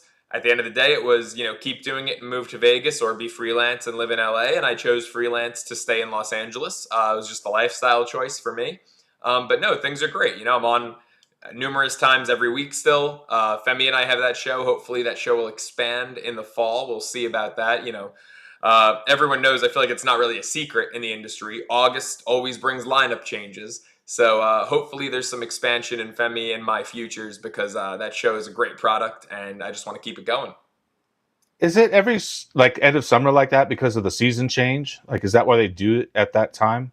Yeah, it's a football season thing, you know, like summertime, Oh, okay. a lot of people take off. Most contracts in this industry, you know, they're not January 1st to December 31st. Most contracts do start sometime around, you know, early August, late August. But typically, yeah, this is, we call it lineup season in the business. So, yeah, it all really revolves around football season. Labor Day is our new year in sports media. So that's kind of how things roll. Makes sense. Well, I appreciate you being here. I got a little take from when you were on last time. I want to give little nuggets to these people at home about dropping some of your bets. Let me see if I can share this here. Joe, do you remember the Super Bowl bet you gave out for the show last time you were on? Oh, man, I gave out about 5 or 6 total, but I think they all hit. So which winner was it? All right, let's bring it up, Snoop. Am I good? Yep. And this is something you guys are getting before anyone else. My first prop bet of the Super Bowl. Kenneth Walker at BetMGM over 20.5 receiving yards, minus 110. That is the best number and the best price. Over 20.5 at minus 110, BetMGM. Kenneth Walker receiving yards. So that bet cashed, and I want to thank you. It was we were the very first people to receive your bet back in January. It was the off week with the Pro Bowl going on, and also when we were recording, you had U of A minus 1.5, which also cashed as well. So you're undefeated. Wasn't that a tremendous sweat? Wasn't Arizona up like big in that game, and then they coughed the lead up entirely and just barely recovered, if I recall correctly? Yeah. And at one point in time, I think they went down 1 or 2 points. Yeah. Yes. Wow. Thank goodness that one, because they were up big, and I was feeling cocky. I think they were up like 20 at one point. Yes. So you were undefeated here on the Pick Is In, so we're going to hope to continue the good mojo. You know what you're talking about when it comes to bets, so I'll always push and promote you. So thank you so very much, brother. Yeah, man. I'm curious to hear what kind of action you've had in your sheets lately, dude. Like what's new? Like, I mean, I hope we're talking about old spreadsheets there, right? Like a freak in the spreadsheet. That's what they call me out here in the gambling world. No, man, I'm glad you pulled up that Kenneth Walker clip. This was the best Super Bowl of my life. You know, last Super Bowl, Chiefs-Eagles was a bloodbath, and usually I'm great at betting Super Bowls. So I started covering, it was the Patriots-Eagles in Minnesota. Super Bowl 52 was the first Super Bowl that I went to and covered. So that's 9 Super Bowls ago. I'm 7-2 against the number in those 9 Super Bowls. I literally say the Super Bowl is my Super Bowl, because the truth is I'm great at handicapping the big game. Chiefs-Eagles was a bloodbath. I've had 2 bad Super Bowls, and it was Chiefs-Bucks, Chiefs-Eagles. And I believe I had, you know, it was one of those where I'm hosting 5 nights a week doing Cashing Out, right? And I've talked to other VSiN hosts about this because other people fall into the same trap. It's such a slow time, and you have too long of a period to analyze one football game. So what happens is you just find yourself at times just adding bets to the slip. And it's just like, you know, you're forcing stuff because it's 2 weeks. You have to create content. So you're like, oh, maybe I'll take this guy's receiving prop. Oh, this guy to get a sack? Yeah, that sounds good. Let me take this guy to get a sack. And it's just, I had ended up with 11 bets in that Super Bowl. I went 1-10. It was a bloodbath. This year, I said, I'm not going to overdo it. I was eyeing 3 bets. I ended up with still more than I planned. I ended up with 6, but I went 6-0, kept the handicap really sharp, kept it a strong fade of New England, and yeah, it worked out. It was a great Super Bowl. But I say all that to say my favorite bet, I did not give out as, an official bet. I did put it on the spreadsheet when I parlay? did it. No, it was a call sheet on a certain celebrity to attend the game. I love those props. I said, look, do with this information what you will. This is a fun bet. It's not counting towards my record. Kind of like the halftime with the songs and stuff. And I nailed, Bad Bunny's first song, Tite Me Pregunto. I bet that. And then I lost Cardi B to make an appearance, so that was like a wash. But my biggest bet of the Super Bowl was Mark Wahlberg to not attend the game. Oh. And I'll tell you, these prediction markets, the truth of the matter is a lot of them are pretty damn corrupt, because I got a call from a buddy in Vegas about 30 minutes before kickoff. And he goes, "You'll never believe who I just ran into." And I said, "Who?" And he goes, "Mark Wahlberg." I said, "Oh, shoot." I said, "So I guess he's not going to the game." He goes, "I asked him point blank." He said, "Hell no, I'm watching it at my country club here in Vegas." You go on call sheets, minus 150 for him not to attend the game. I maxed out my account on it. I mean, whatever was left in my account, a few grand.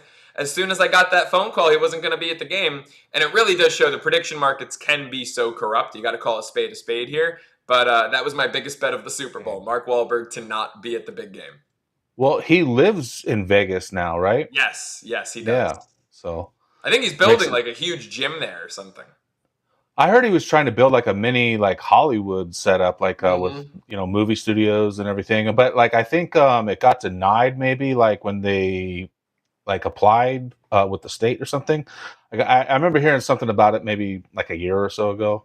Yeah, I don't know. I mean, I don't know the particulars. I know it was something he wanted to do. I can't see it. I just infrastructure. Well, I don't know. I can't see Vegas turning into. It's too close to the other one. Right. And I, look, I know that Hollywood has had its issues, especially since the pandemic out here in Los Angeles. And it's been, a little bit tough to rebound at times. And you get states like Georgia coming in and giving better tax breaks to film there. Atlanta's become a major hub. Canada. And you get a lot of work up in Canada. Yeah, Vancouver and Toronto, you get a ton of work. Even New Jersey has entered the space of filming a lot of stuff. But I think because of that, California's felt the pressure, and they're, going to give more tax cuts, more subsidies to bring filming back here. And I do think it is going to make a comeback here. I think it's already in the works, that it's happening and will continue to happen in the near future. And yeah, I think just based, like you said, on proximity, I don't see Vegas rivaling the actual Hollywood, even though Hollywood has had its rough patch in the last decade, especially since the pandemic. I don't see Vegas competing with Hollywood. Especially if they ever finish that bullet train that's supposed to go back and forth between the two. Right. That would have made my commute a lot easier instead of driving, every Monday and every Friday back when I was at VSIN full time. I want to commend you to getting back on track on Super Bowl. As we discussed last time you were on, it's our day, and we conquered it. I went 6-1 on my picks for that day. Won the show. I think, I've had some good days with this. That was one of my better days. Show bounced back. One I was chicken crap to even place a bet was Ken Walker MVP. That's the only one I didn't place, but everything else said Super Bowl's our day. We claimed it. You got time to prep, which is great. Just a laser focusing on one game. So I'm glad you got back on track. That game last year. Forget that game. Rearview mirror, baby. Bloodbath. It's something, though, that I've got to stick with. My 2 bad Super Bowl performances in the last decade were both back in the Chiefs. And at the end of the day, Kansas City, they've made me so much money along the way.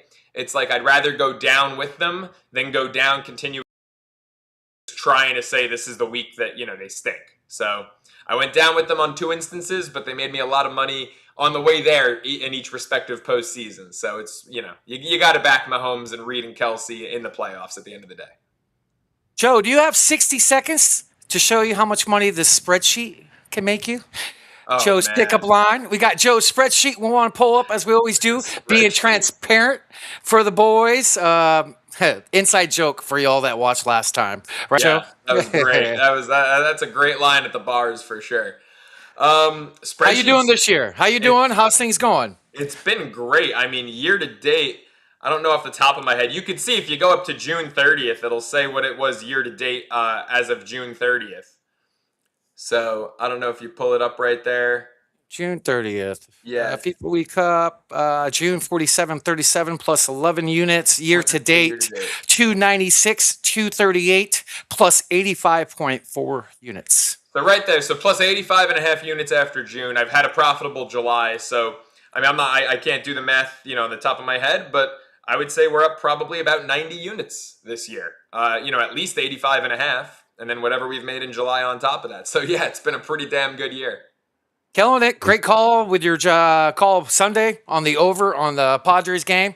Got that. That was awesome to see your reaction live on air with VSIN. That was great. You have a plus 825 with Spain, correct? Yeah, plus 820 with Spain. So yeah, I put a half unit on it, plus 820 there. And yesterday I had a unit and a half on France to win the whole thing at plus 160. So I put myself in a position where whoever won yesterday's match between France and Spain, if they win it all, I'll be profitable. And so yeah, I've got the over on a flat 2, England Argentina. That's regulation time. So if it's 1-1 after 90 minutes, it's a push, and I'm on with my day. But yeah, I do have Spain to win it all at plus 820 for a half unit. Going to be visiting a good happy hour, watching the game? I'm going to be on air. I'm going to be on with Femi as soon as that game starts at noon Pacific. We will be starting our show. So hopefully if anyone's got YouTube TV, they go multi-view. They have Femi and I on one half of their screen and Spain versus the winner of England Argentina on the other half. There you go. That's awesome. You big into soccer when the World Cup's around? Yeah, I know you're big into most sports. Yeah, I've gotten big into soccer with the World Cup. I'm not a huge soccer guy, admittedly. But, it's one of those things where with the World Cup coming to town, I knew it was going to dominate a lot of our time on air. I knew how important it was going to be to talk about. I see some other shows on VSiN, and they don't give it the time that really it deserves, being the biggest event in the world. We have to remember, obviously as Americans, we put football in the Super Bowl #1. This is bigger than all that because it's worldwide, right? Maybe not here in the USA, but globally, this is bigger. So I definitely wanted to get in on it and be polished and make sure when I did speak about it, I knew what I was talking about. And so yeah, we've had a slightly profitable World Cup. I think I'm up about 2 units total. Nothing crazy. But you know what? For a sport that's not my bread and butter, for me to be up at all, I'll take it. And I've had a lot of fun along the way. It's been really entertaining, exciting soccer.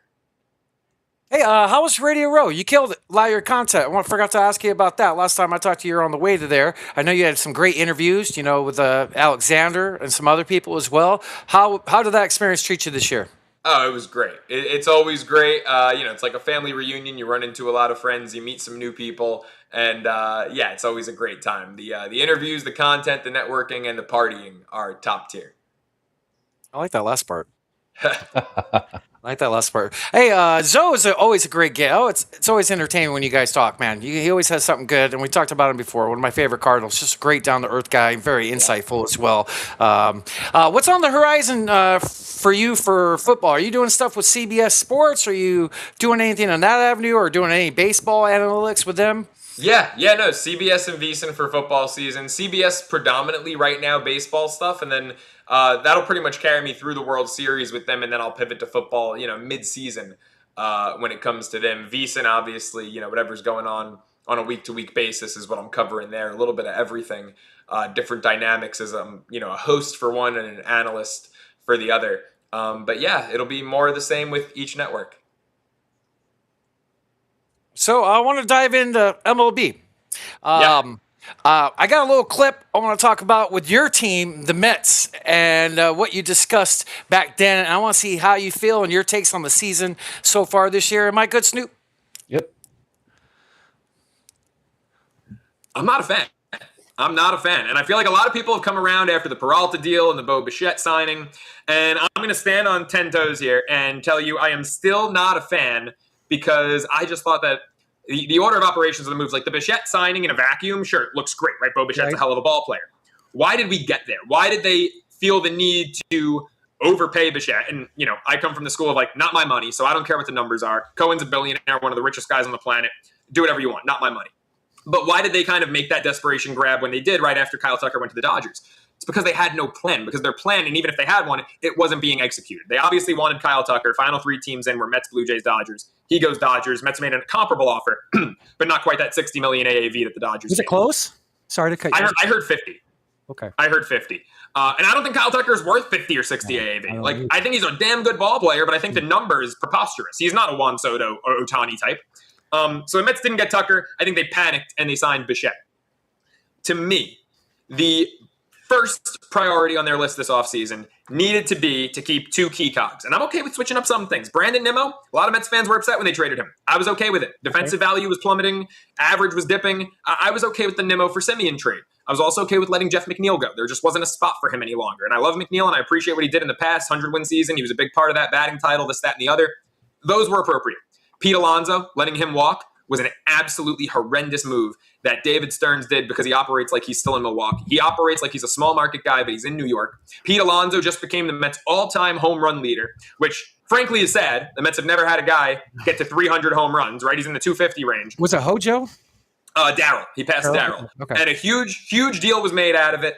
And then you let him walk that offseason. Like Pete Alonso, forget 300 home runs, was a shoe-in for 400, could have been on his way to 500. Like, this guy is an all-time Met.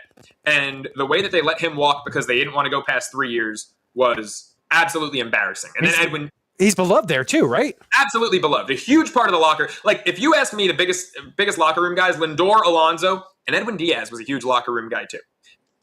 So that was your take on the Mets offseason coming into the show January. How you feeling about your Mets this year? Vent, the platform's yours. It's all yours, brother. I know you want to get some stuff off your chest, brother. Go ahead. All I want to say is I was right. Wow. I mean, I was spot the hell on with that take. Yeah, Bo Bichette, I mean, the RBI numbers have come around, but he has not looked good. The Jorge Polanco signing to play first base and replace Pete, Polanco's played, maybe 10, 12 games the whole year. Peralta's been a dud. I didn't even see that one coming. Luis Robert, which was a fine trade because they gave up nothing in Luis Angel Acuna, he also hasn't played. So, yeah, my goodness, was I spot on. This Mets season has been a disaster. Mendoza's gone. I'm happy about that. Now we need to get David Stearns canned and just completely build this thing anew and start fresh, because this has been an abomination. And we're wasting, Hall of Famers in Juan Soto and Francisco Lindor. So get Stearns the hell out of there. Get someone who has feel for the game, because the analytics can only get you so far. You need someone who has feel for the game. I had Terry Collins on with me a couple weeks ago on VSIN. And Terry, I thought, gave a damning indictment of David Stearns. First off, I asked him about his relationship with Stearns. He said, I don't really have one. I don't really know him too well. To me, that was an incredible red flag. You're the president of baseball ops, essentially serving as the general manager. He doesn't have that exact title, but he's, that's in his job responsibility. The Mets don't have a GM. So you're the president of baseball ops and the general manager, and you don't consult or get to know or talk to the last manager who won a pennant with your organization, the last manager who took your team to the World Series. How much do you think you know everything? You're not going to consult a guy who's twice your age, who's been in the big leagues longer than you've been alive, and get his opinion on things. But look what the Mets did with Buck Showalter. They won 100 games with Buck 2022. 2023 was disappointing. They're going to get Stearns. They run Buck out after one down year. Terry Collins and Buck Showalter have been the most successful Mets managers in the last 20 years.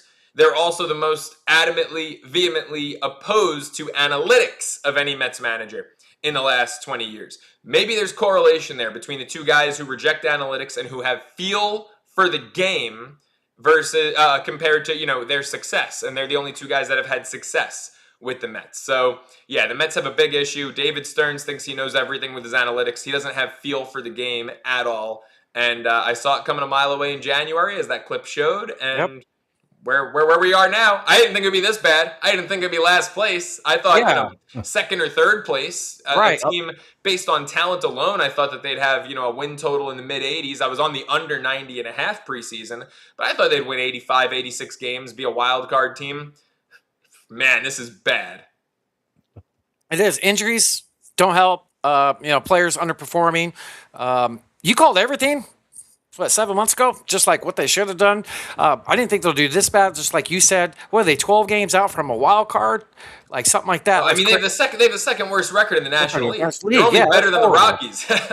Horrible. Is there a bunch of uproar coming from the fan base about the ownership? Have you been hearing anything of that? Yeah, I mean, people are annoyed with Steve, but more of it is Stearns. I think they're annoyed with Steve for pretty much handing David Stearns the keys. And, David Stearns, it's like this guy hates a 5-year contract. He has a 5-year contract. He doesn't want to give players a 5-year deal, yet he's got a 5-year deal to run this team, and all he's doing is running them into the ground. So, I absolutely hate David Stearns. I want him the hell out of New York. Go back to Milwaukee. Go to your small market. David Stearns, Freddie Peralta, guys like that show us you can be successful in Milwaukee. Devin Williams, another great case, but not in New York. And sometimes the bright lights get to you, whether you're on the field or in the front office, and the Mets are seeing it from both ends there. What's your thoughts on Senga, your pitcher? He showed flashes a few years ago. I mean, he's been, what's your take on him? He's a disaster. You can't even trade him because you can't get anything for him. He's got an ERA of 8. I mean, he's been a disaster. I like him. I root for him, but he's got nothing in the tank. Just like David Peterson, who they recently traded to the Cubs. David Peterson was an all-star last year. After the all-star break, just, became trash. This year, carried over as trash. I don't get it. It's inexplicable. But David Peterson, love him. I root for him. Not serviceable. Kodai Senga, love him, root for him, not serviceable. The pitching's a problem. The guys that I do trust Sean Manaea. Freddie Peralta, I don't trust, frankly. And I had concerns about Peralta even coming into the season. People are like, oh my God, he won 19 games. Yeah, he was on the Brewers, was on a great team that won a lot of games. Peralta rarely goes 6 innings. And you looked at, his wins versus his quality. He had more wins than quality starts because he doesn't eat innings. He's a high pitch count, high walk guy. And those were my concerns about him. And so, yeah, there's really not a lot I trust in this pitching staff. Even Nolan McLean, who I love, who's got all the talent in the world, they've messed with him and tweaked his game. And I mean, the guy comes up last year, makes 8 starts, 7 of them are flawless. He's mowing guys down left and right. He's got 13 Ks per 9. This year he starts the same way in April, and then the front office wants to tweak and have him pitch to contact more, and all of a sudden he's getting rocked. Don't, if it ain't broke, don't fix it, right? And so Nolan McLean's got all the talent in the world. Front office is messing with him. But the pitching is problematic. And like you said, injuries don't help. But the whole roster construction, there's no chemistry. It was just plug and play. You got Bichette playing out of position, Polanco playing out of position. It's just a freaking disaster.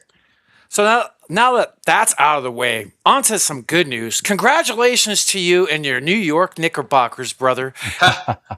Larry O'Brien, Lawrence O'Brien Trophy came home. I know you're cloud 9. You guys well deserved it. You guys came together, gelled like no other. Historic run at the end. Talk about your Knicks season, where you were when they won it, feelings, and man, I'm a little jelly. One day I want one. One day I want one. Man, it was, I thought I'd always be saying one day I want one with this organization. You talk about bad ownership, and I hate Jim Dolan. I think he's a terrible owner, but to his credit, after decades of disaster, he handed the keys over and, let Leon Rose, someone who knows exactly what he's doing, take full control. And you talk about roster construction. People always talk about it with the Rams with Les Snead, fuck them picks, right? The Knicks went full fuck them picks when they constructed this roster.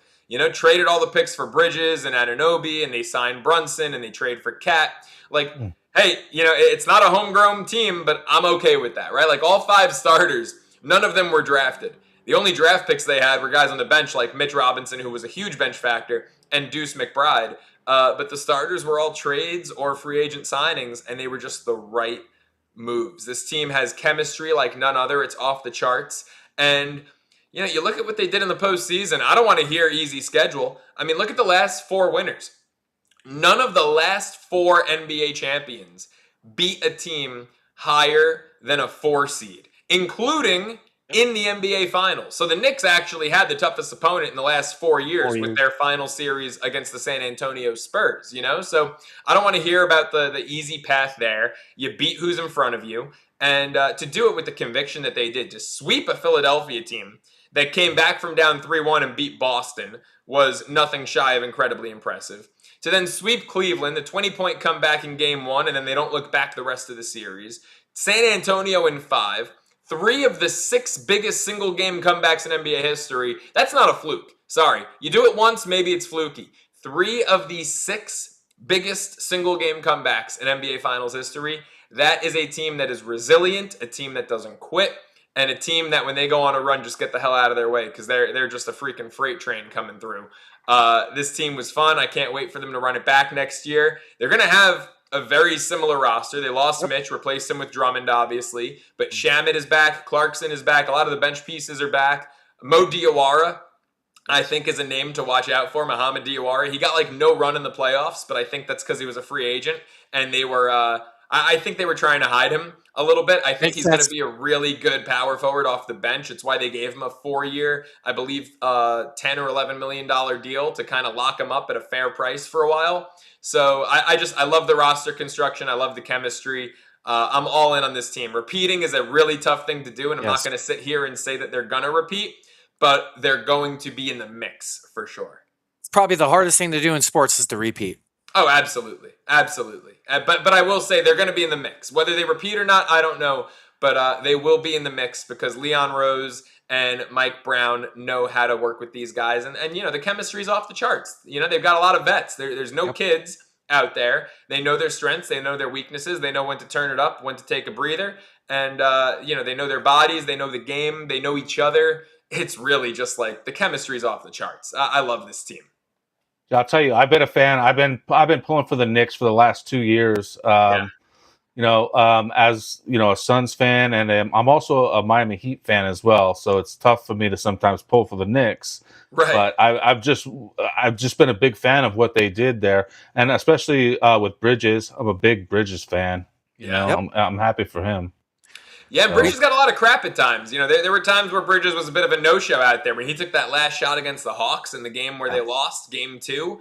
And, you know, they blew that lead at home. I think they were up 14, and they lose. And I'm like, why the hell is Bridges taking the last shot? You know, he gets some crap every now and then. But then I think it was game 2 in San Antonio where he went scorched earth. And there was a stretch of time out there where it was Bridges and 4 guys on the bench. And the Knicks were outscoring the Spurs with that group. With Bridges and 4 reserve players out there, they were outscoring San Antonio in like the late 3rd, early 4th quarter. So he stepped up when his number was called. That's the thing with this team.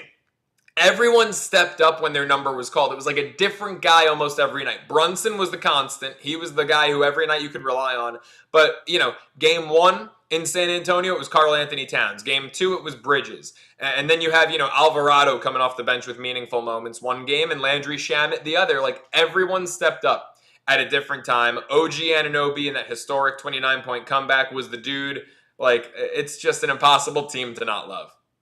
Yeah. My favorite thing about Bridges is you look at the amount of games he plays. I don't think he's missed a game since high school.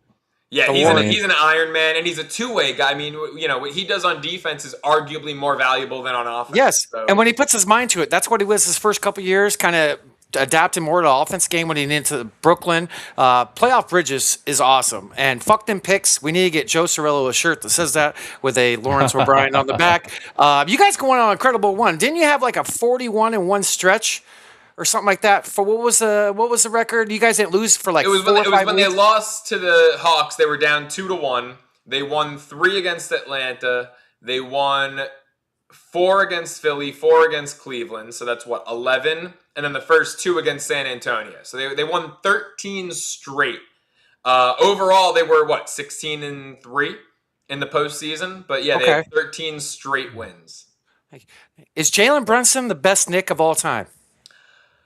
That is a tough list, and, you know, it's really hard to compare guys nowadays to 53, 55 years ago, right? Clyde Frazier, Willis Reed, I mean, those guys are absolute legends, and they dominated the league in the late 60s, early 70s. I will say, with all due respect to those guys, Jalen Brunson is the best Knick of all time.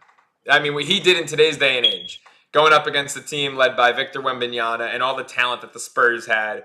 I mean, also...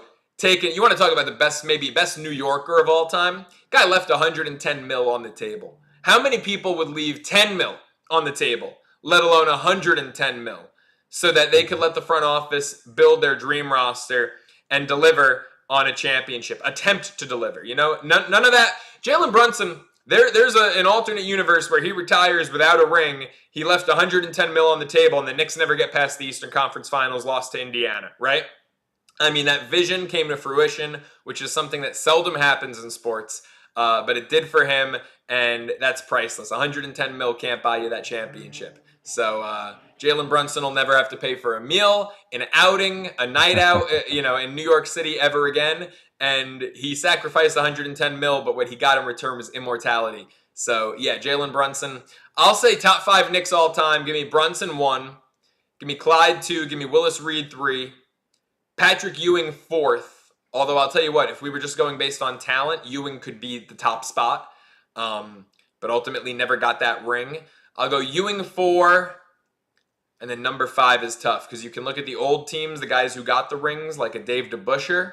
You can look at the 80s teams that didn't even get to the finals, came up really close to Boston a few times. I'll look to those teams. I'll go Bernard King, 5th best Knick of all time. I was waiting for that name. Yeah. That's what I'm talking about. I'll go Bernard King. That's a little homage to my father. My father loved Bernard King. I'll go Bernard King.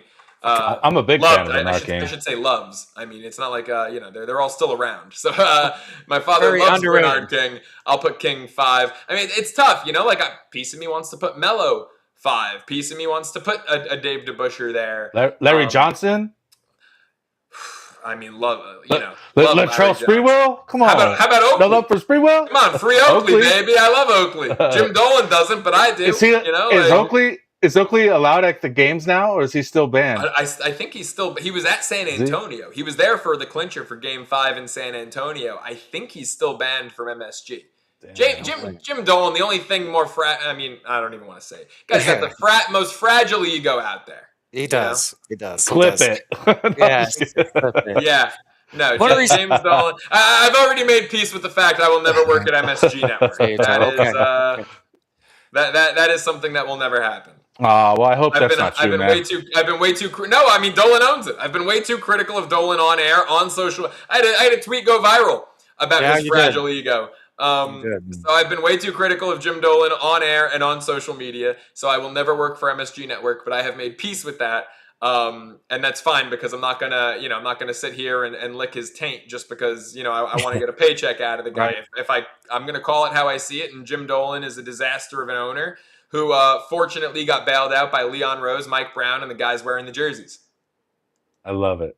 So it's the first half of baseball is all done. We got all-star festivities this week. I want to respect your time. There's one more topic I want to dive into. I know we're looking at the time. I'm just trying to crunch it in here. You're good, man. You're good. Let's do it. All right, I want to talk about what you see going forward in the second half of the season, some futures, and your takes on that. I want to start off with the Tampa Bay Rays, the number 1 seed in the AL, one of the best lineups in the league, great pitching, great bullpen. Tell me what you like and what you see on that team as far as futures, and aren't they like plus 1,800 to win it all right now? I'm actually scared. I want to look up the odds and see if they moved because I have not rechecked. I gave out the Rays 17-1 on Sunday to win it all. But what's the latest? Do we have an update on Junior Caminero after getting hit by that pitch in the All-Star game last night? Because I'm fucking worried about that, to be completely honest here. I don't know of any news, but Tampa is now 18-1. I got it pulled up on the screen on FanDuel. It was 17-1 last night when I checked. What's the award? What's Caminero? He's still plus 450. Price hasn't moved. Nope. I mean, if he goes to the IL, those numbers are all going to change, So that's what I'm a little worried about. Because I've talked about Caminero MVP in the American League, and he was 40-1 2 weeks ago. He's now plus 450. So, he's had an incredible season. To me, the MVP is a two-man race. It's Yordan Alvarez and Junior Caminero. Bobby Witt being 5-1 is a joke when you play on the team with the worst record in the American League. Ben Rice, I don't think is MVP material. Nick Kurtz, the A's are out of it. They're like 18 games below 500 now. It's Yordan, it's Caminero. So Caminero getting hit by that fastball in the hand last night, really scary. Caminero, negative X-rays, just checked. Amazing. I love it. Okay, well, yeah, then let's do business as usual. Tampa, better price, 18-1 to win it all. Here's why. They pitch. They have great pitching. You look at guys that made the All-Star team, Nick Martinez, Drew Rasmussen, Brian Baker out of the bullpen. They've got a former All-Star in their rotation who's back and healthy for the first time in 3 years in Shane McClanahan. They have the pitching to get it done in October. They have a great manager who's been there before. I love and I respect Kevin Cash and his knowledge of the game. Now, what's the one thing that can hurt them in the playoffs? It's what hurt them in 2020. Do they let the analytics guys in the front office take over and call the shots? Or do they let Kevin Cash, who has tremendous feel for baseball, call the shots? If you let Cash do it, you can win. If you let the analytics nerds do it, you can't. Now, in terms of offense, they put the ball in play. They remind me eerily of the 2015 Royals. Some of the best strikeout numbers in baseball in terms of not striking out. You got guys in front of Caminero in the lineup in Yandy Diaz and Jonathan Aranda who have OBPs right around the 400 mark. So they put the ball in play. They don't strike out. They get on base, and then they get these guys home. They're a bit streaky, but overall, they're a really complete, well-rounded team. They don't have a lot of ego, which I love. Yes. And at the end of the day, the American League is weak as hell. So you look at their path to get to the World Series, right? Because I can always hedge once they're there. Yeah. But if you look at their path to get to the World Series at 18-1, it's really them and the Yankees. I mean, the Mariners, some way, somehow, have shorter odds to win the pennant than Tampa Bay. Yet Tampa's currently in the 1 seed. The Mariners are currently below 500. I get that the Mariners roster is sexy, but here's something about Seattle's sexy starting pitching. They're never good simultaneously, right? Yeah. One year it's Kirby and Gilbert that are shoving, and then Wu can't find the strike zone. The next Wu is great. Yep. Gilbert's walking the world. Like, they never put it together at the same time. Luis Castillo is like a swing guy. He's hardly even in the rotation anymore. So, yeah, Tampa has an incredibly easy path to get there. It's just them and the Yankees. And so at 18-1, I'll take them to win it all. Maybe a little revenge spot over the Dodgers circa 2020, or a little revenge spot over the Phillies circa 2008 and the Evan Longoria, Carlos Pena led Rays. What do you think do you think the Rays could, what do you think they should add at the deadline? If they do any moves, what do you think? Maybe like a big bopper, like a power bat. You know, it's this deadline's so tricky and so tough. And I really, now that the All-Star break is over, I'm going to get more into it. But it's tough to predict because there's going to be a lockout, right? The lockout's inevitable. So whether we have a shortened season or no season at all, I don't know. But I don't think there's going to be baseball April 1st. You're totally right. As of right now, they're far from talks. We're talking about next year, folks. We're not going to have baseball because of the lockout. Because they are far apart. So how that impacts the trade deadline is going to be really, really interesting. You might have more buyers than usual. Teams that, like Tampa Bay usually doesn't really go for broke. You know, they kind of ball on a budget, but they might figure, hey, it's a lockout next year. Let's just go all in and try to win it. You know, I feel like going all in is something they haven't historically done. They're like, oh, no, we can get there with our, you know, with our opener and our bullpen arm and this and that and the other. But I feel like they might go all in this year. So it's kind of hard to predict. I would love to see another power bat, maybe one from the left side, to pair with Caminero in the middle of the lineup. 1, 2, 3, their lineup is superb. Maybe put a cleanup hitter in there. You know, go through the team, see who's available. Which I'll do more of in the next couple of weeks. But, you know, teams that are clearly out of it, right? Like, who's clearly out of it? The Mets, although they don't offer a left-handed big bat like that. The Giants, clearly out of it. You know, Kansas City, clearly out of it. The Angels. You got to go through, really, you know, it might be a situation where you have about 15 buyers, 5 teams that stand pat, and only like 10 sellers because of the lockout. So it's going to be interesting. But yeah, go through the bottom feeders, see if you can get a left-handed power bat. So I got some tickets in pocket from the spring training. I put 1 unit on each of these. Detroit Tigers winning the Central, the Cubs winning the Central, and the Mariners winning the West. And then I parlayed them for a lot smaller dollar amount. So I got those tickets in pockets. So the Tigers, right now, they're at plus 650 to win the division, which I got that shared up with the odds here. Talk about the Tigers, what you seen. They're finally getting some health back with their horse. School's back. Vest is on the IR. They've had some other injuries. Talk to me about them. And I don't think they're going to be sellers. I think they're going to be buyers. They're in contention to make a wild card. Do you think so? Man, this is going to be so interesting to see because the Tigers, kind of like the Boston Red Sox, have really turned it up over the last month. I mean, Tigers might have the best record in the American League since June 1st. I think they're either best or second best. Second. Yeah, is Tampa Bay best since June 1st? Yeah. Yep. So what they've done, their turnaround after an abysmal April and May has been incredible. And, you know, Skubal to the Dodgers, the Phillies, the Padres, it was a sure thing.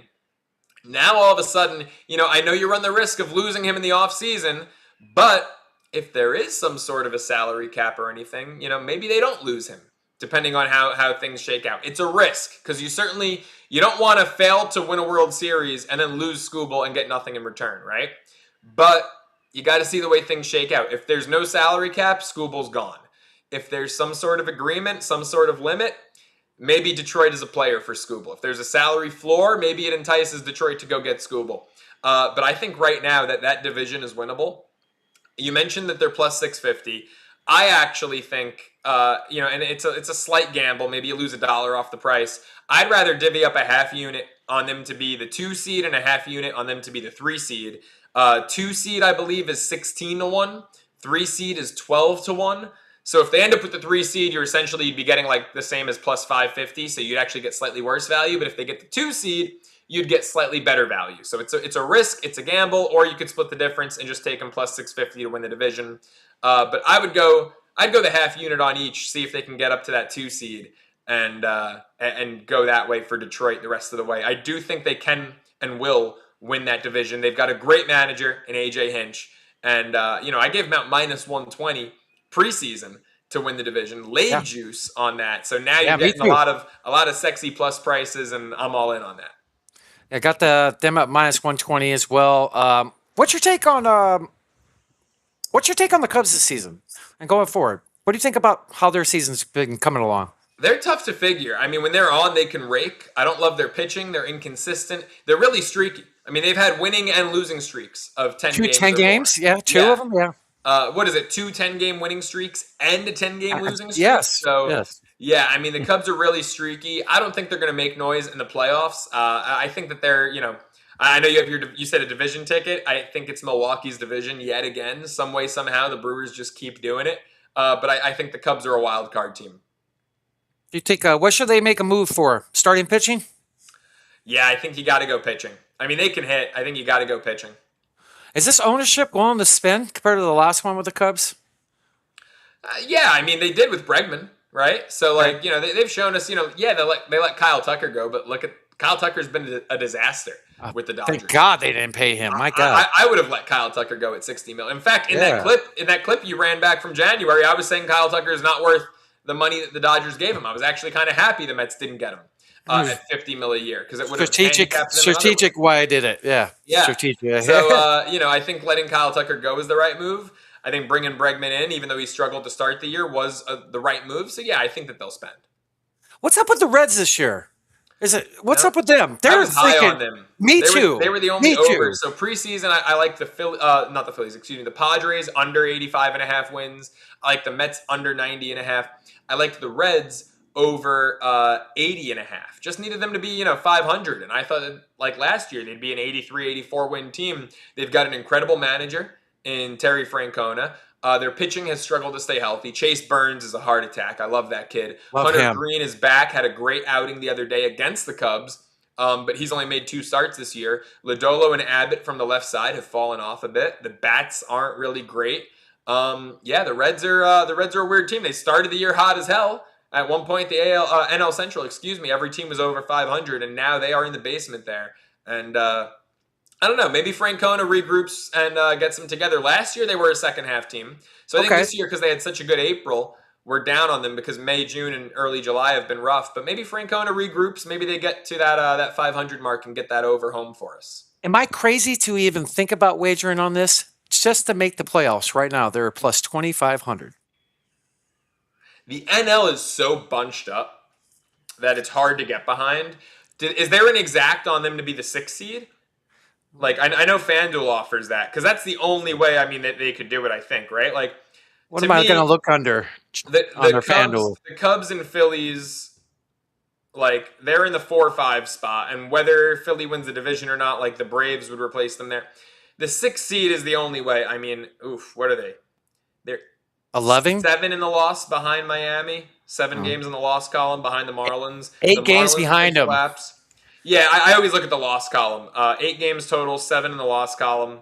They have to hurdle a lot of teams, but I'm out on the Padres. I'm out on the Pirates. I'm out on the Cardinals. I'm interested in Arizona. Thank you. Marlins, D-backs, Nationals, Reds, those are the teams that intrigue me. Okay, so I'm Reds are really, I'm really low on intriguing. the Padres. 25-1 might be worth a flyer. I'm gonna see if the 6th seed might be like the same odds. I'm gonna see futures. Where do we go? Seeding. So it's under futures and seeding. The Reds to be the 6th seed is 45-1.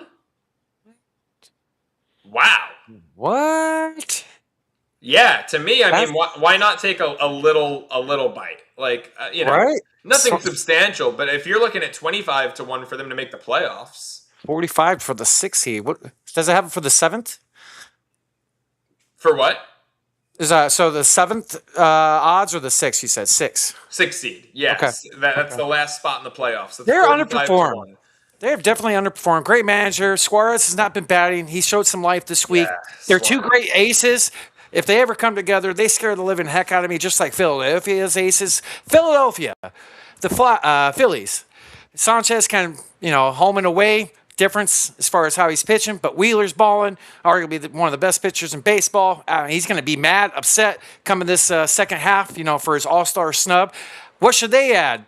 And do you like the Phillies as far as maybe making a run and potentially, if there's any team to beat the Dodgers, it's the Phillies, right? I think the Phillies are going to look to maybe add one more starter, or even a high leverage reliever, because their bullpen's actually pretty bad outside of Duran in the back end. So high leverage reliever, a little depth in the lineup. The lineup lacks some depth at times for Philly. I think that they're the biggest threat to the Dodgers in the National League, though, and it's because of their starting pitching. You get to a short series, you run out. By the way, Wheeler's your ace right now, not Sanchez. You run out Wheeler, Sanchez, and Luzardo in a short series, and you're dangerous. Luzardo is inconsistent at times, which scares me a little bit. But, the lineup does need to get deeper. Luckily, Marsh is having a phenomenal year. He was an all-star. Alec Boehm, I'm not really a fan of, but they seem pretty committed to him. Get another outfield bat. The Adolis Garcia experiment hasn't been great. Crawford's in center field. I think they're going to rock with him out there. He's also got great wheels. So get another outfield bat, a high leverage reliever, and if you can, a 3/4 starter. You don't want Nola in your postseason rotation. So Luzardo, if you can make Luzardo your number 4, I think you're pretty good. Go get either a great right-handed starter or Skubal. And the Phillies I think are the biggest threat to the Dodgers. I think they're going to be all in on Skubal. They have to go all in. They're like the oldest team in the league, aren't they? And they're not going to get any younger. And their window's closing. Now. Their window is especially with the lockout. Philadelphia might have the most pressure of any team in baseball to go all in this year. Great point, because with no baseball lingering next year with their window, dude, they could be big players. They could probably give up a lot of their farm and whatever not. 100%. Because Philadelphia runs the risk of going they can go first to worst. If they, win the division, because they're nipping on the Braves' heels, they could win it all this year. And then the next season that we have baseball, they could be like a bottom dweller in the NL East. They're not getting better. So I feel like this is the window for Philly. Go all in right here, right now. They might have more pressure than the Yankees. They might have more pressure than any other team in Major League Baseball.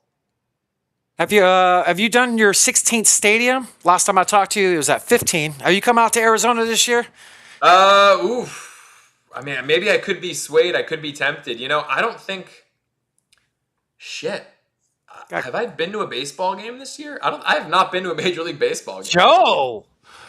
Yeah, I haven't been to a game since Dodgers Mets last year. I didn't go in April. The Mets, I'm very anti this David Stearns regime. So I was like, I'm not going to go to support them. Spend $50 on parking, drive across LA in an hour and a half traffic to go watch this shit show, and they got swept. So I'm glad I stayed away. The Mets have a silly record when I'm in attendance. They're 10-2 on the West Coast when I'm in attendance. So I didn't want to ruin that record this year and go watch that team play the Dodgers. I had a ticket for Mets Angels game in May when they were out here, first weekend of May. Ended up, VSIN called me, asked me if I could work, so I sold the ticket and worked. And yeah, they didn't play great against the Angels either, who were one of the worst teams in baseball. So yeah, I actually have not been to an MLB game this season. If I was to go to one, I'd probably go down to San Diego. It's one of my favorite parks. One of my favorite. Petco's I'd rather go to Petco than Dodger Stadium any day. 100%. Chavez Ravine is not very nice to go to. Yeah, it doesn't do it It's for just me. not. It just doesn't do it for me. Petco's one of my favorite. Some of the best food, the I'd atmosphere, the the food's vibe, great. Look, the and vibe. and that's so important to me is the food when it comes to ballparks. I feel like that's something that's unique to Major League Baseball versus other sports. Like I went to a Lakers game in February, Lakers Knicks, in March actually, and I was stunned at how bad the food was at Crypto. Like I would have thought, even though it's the NBA, it's not the MLB. Like I would have thought, being in Los Angeles, that Crypto would have had some good food options. It was all places terrible. Like Madison Square Garden has great food. Crypto did not. I was pretty disappointed with that. But yeah, no, baseball stadiums, the food is such a big part of it. It's an experience, right? Especially baseball is a slower game. It's you make a day of it. It's not just like, oh, let's go run and watch these guys, run up and down the court for 2 hours and then go home. Like baseball is a full day thing. And the food is so important. Petco's got phenomenal food. Citi Field, like 7 straight years, they've won best food in baseball. So that's why, more so than any other sport, I want to see every baseball stadium because the overall experience is just top notch. Yeah, and like I said before, you come out to AZ, I got you, and we'll go to a game. So might have to take you up on it. It's got some pretty good seats, I will say that. Yeah. Maybe. When's the best time to come? Because I know it's not July or August. December, January. Yeah, I know. Not baseball season. I was going to say, is it like best time in baseball for season? baseball? It's April or September? Yeah, it's April and September. April's probably a little better. September's still pretty. Yeah, September's hot. Okay, so maybe we'll work out an April thing for next year. Yeah, come on out. I got you on tickets. You'll sit right here where the picture is. Have the Mets gone to Arizona yet? In 2 years, they'll be here next year, I believe. No, they haven't gone here this year. I don't think. Oh, let me check. When do the Mets come to town? What's you do? You have season tickets? My buddy does, and anytime I go, I just get him through there. I go all the time, so I split tickets with him sometimes. So, and this Mets is come to Arizona. Is it September or did it happen already? Let's see here. I guess it happened. D-backs. Yep, it did. The Diamondbacks won 5-3 last Sunday against. So next year, maybe it was. And May probably would have been a good time. Yeah, but yeah, come on out. We'll get you on your number 16th on your stadium, and yeah, can't wait. Looking forward. I gotta head up to San Fran. That's another one. Top of like San Fran, Coors Field. I gotta start. Scattering the West Coast. I've only done SoCal. I gotta hit San Fran. I gotta hit Coors, Seattle. Okay. The A's, I'll wait till they're in Vegas. I'm not. Yeah, I'm not fucking going to Sacramento. Done Coors in '97. Did the Kingdom when I was a kid. Did Comerica. I did Old Tiger Stadium. I've done Comerica, dude. I actually love Comerica. That's one of the most underrated to me. People down talk it all the time. Oh yeah, and a lot of spreadsheets are spreading out there. There's a lot of good scenery out there, and women know their stuff out there. By the way, like sports, absolutely, yeah. Like it's different out there. Petco, AT&T up in San Fran is one of my favorites. I had a fun story with Comerica. My dad and I did a road trip going into my freshman year of college, and we followed the Mets. We hit 3 parks. We hit Pittsburgh, Cleveland, and Detroit. And we got up to Detroit. I'm 18 at the time, so I had a fake ID. And I go, hey, I had asked him for a beer. He said no. I said, okay, I'm gonna go for a walk. I go to they have a great beer garden out there in the outfield in Comerica. And I go and I get myself a beer at the beer garden. I come back to the seat holding a beer. He's just shaking his head laughing because he knew what I was doing. Like my dad was really good about he wasn't overreactive when it came to things like that, but he was like, I'm not going to enable you. Like he was like, I'm never going to buy you alcohol until you're 21, but I'm also going to understand that, boys will be boys, and you're 18, you're going to figure out a way. Where there's a will, there's a way. He's like, but I'm just not going to make it easy for you. So I go out, 18 years old, my fake ID, I go get my beer in the outfield, come back to the seat, and he turns to me and he goes, look, you already got it, you did it, it's over, whatever. He goes, but if you get kicked out for underage drinking, I'm staying and watching the game, and you're going to wait by the car in the middle of fucking Detroit, so good luck with that one. He was like, and I'm not giving you the keys, so you're going to wait outside in the middle of fucking Detroit. That's funny. Cool little story. When San Fran, gotta go up there, check that ballpark. It's probably the best food in all of baseball. I'll even put it ahead of Petco as far as food. Ooh, okay. So center field, straight seafood. So when I went there, I brought a bat and a ball in my trunk. We drove up on the PCH up there to go, and I took a ball and a bat, and I hit a ball in McCubby Cove just to say I hit one in McCubby Cove. That's pretty funny. That's pretty cool. That is awesome. Cool. But yeah, you've been too bad it was a foul. Oh, yeah. You've been to Wrigley or Fenway? I've been to Fenway. I have actually never been to Chicago, so no Wrigley. Okay. Wrigley's awesome. That's I don't know how I've never been to Chicago. It's really weird to me, but I've never made my way out there. Yeah, in fact, I've only been to Wrigley and then whatever it is here, Chase. Yes, the hangar. Wow. We're so we gotta get you to a ball game this second half. You gotta go to a game. I'm sure we'll make it happen. Get you a game. But no, I really appreciate your time coming on. I know we stretched it a little bit, but thank you so very much, Joe Ceraulo. Go give him a follow, everybody. Follow his picks, his spreadsheet, his great freaking sense of humor. Just a great all-around dude. And thank you so very much, Joe. Snoop, any final words for our wonderful guests? No, I just, man, I wish I knew more about baseball. I would have interjected more, but I just don't know enough about baseball. But I appreciate your time, Joe. It's a pleasure to get to talk to you. Like I, met you last time you were on off stream, but I didn't get to talk on stream with you. So being our producer, it's nice to catch up today, man. Yeah, great seeing both of you guys. Thanks so much for having me. Thanks for being here, Joe. Back to the show, and thank you so much, Joe. Joe, stay for 1 second if you could, real quick.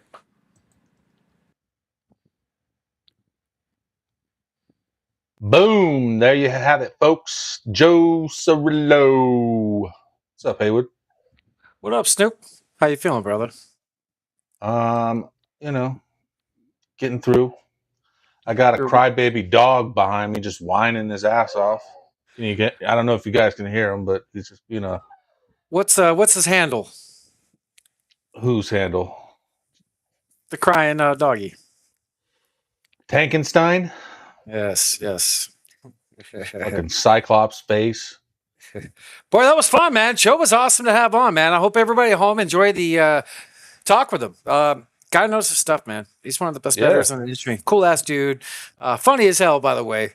I liked how you slid that question in, by the way. That was funny.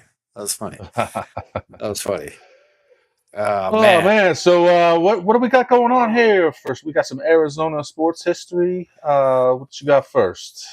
All right, let me see. Hold on. All right. Yeah, dude.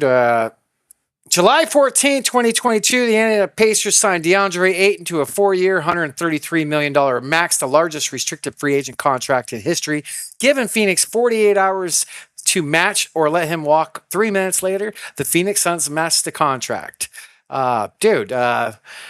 AD, we always talk about this guy, or excuse me, not AD, Ayton. We always seem to be talking about this guy weekly, but on this date in Suns history, he got the Supermax, and his best days of basketball were definitely behind him after that day. And was that a worse move, or Bradley Beal?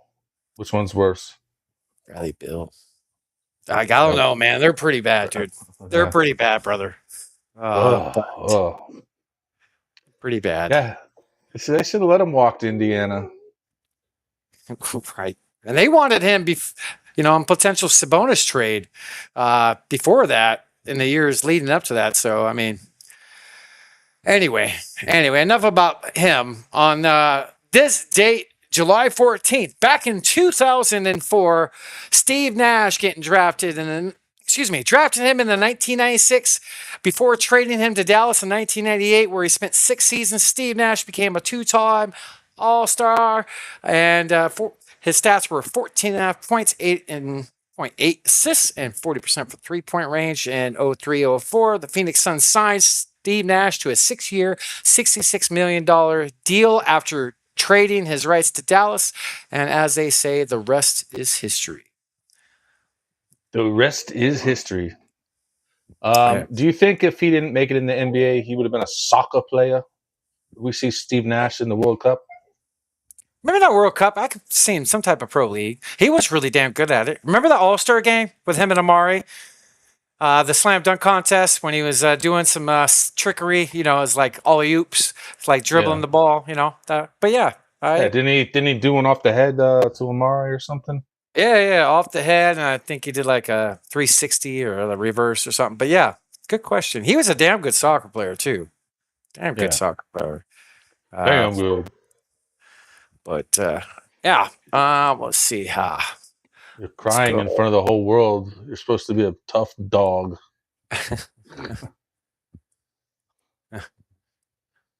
Let's see here. All right, let's go to the next day in Arizona sports history. On July 13th, 2009, after acquiring 34-year-old Shaquille O'Neal on June 26th, the Phoenix Suns completed a $10 million buyout.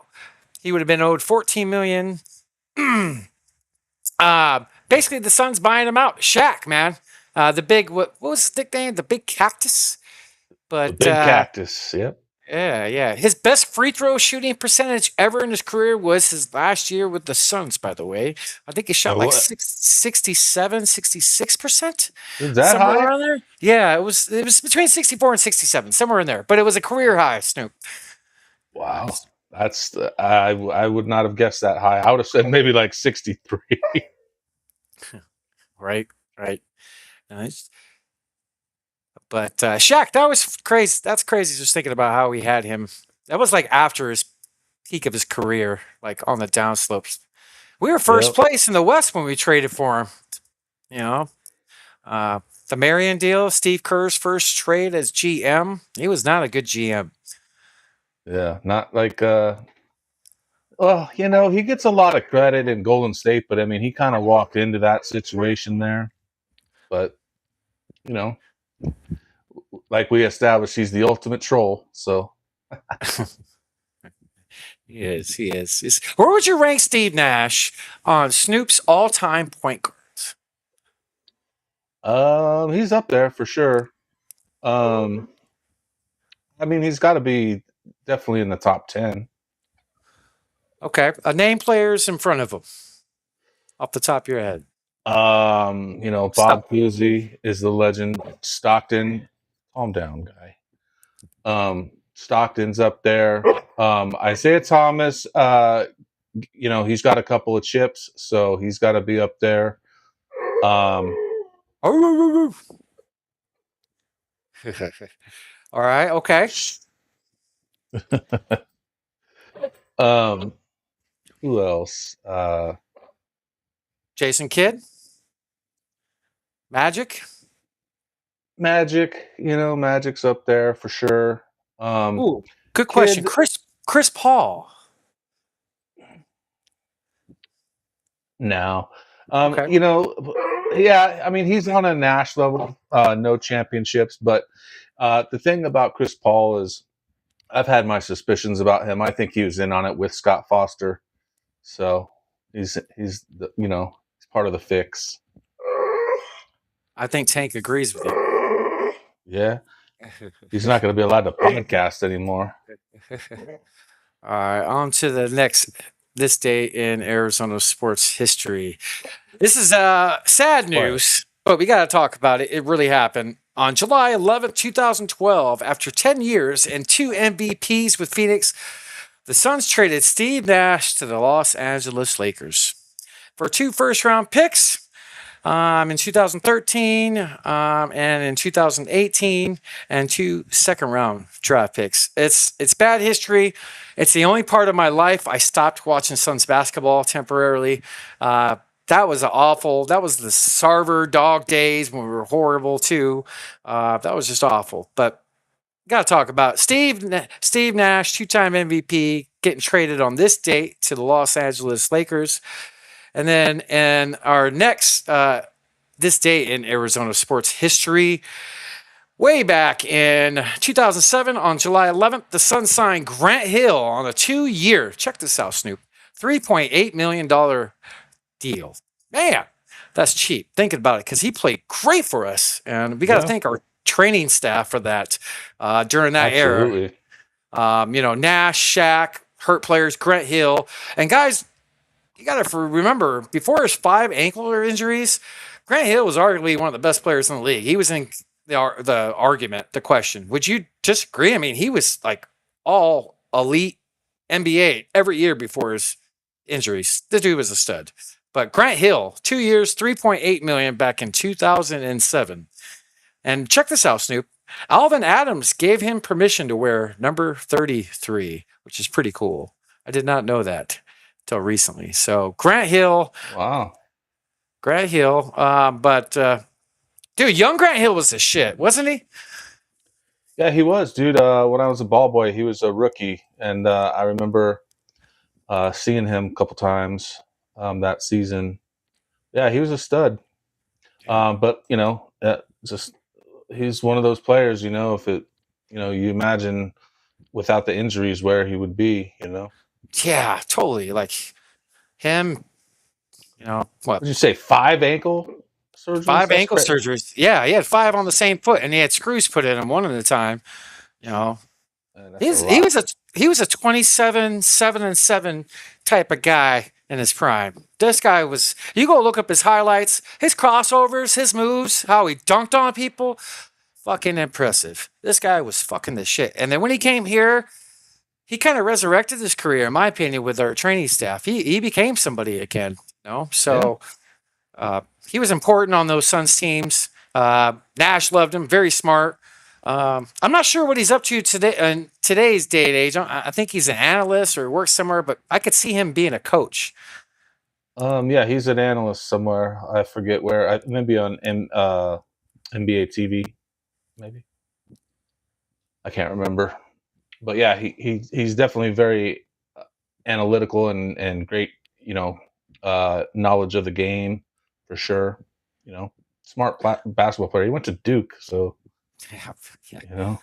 Yeah, it was on that team with Hurley, Antonio Lang, Christian Laettner. That's another one, without injury. Who knows what Hurley could have done. Yeah, he was fucking. He was really good too. I always liked Hurley. So players that held back with injury: Amari, Grant Hill, right? Penny, Derrick Rose, right? Right. These guys could have been like all-time freaking greats. Grant Hill is definitely up there, but man, he was the shit. Yep. What else you got? I don't think I have any more, Snoop, but I did. Do you have? You don't have anything for this segment, brother? You said you're all done. Yep, I got nothing.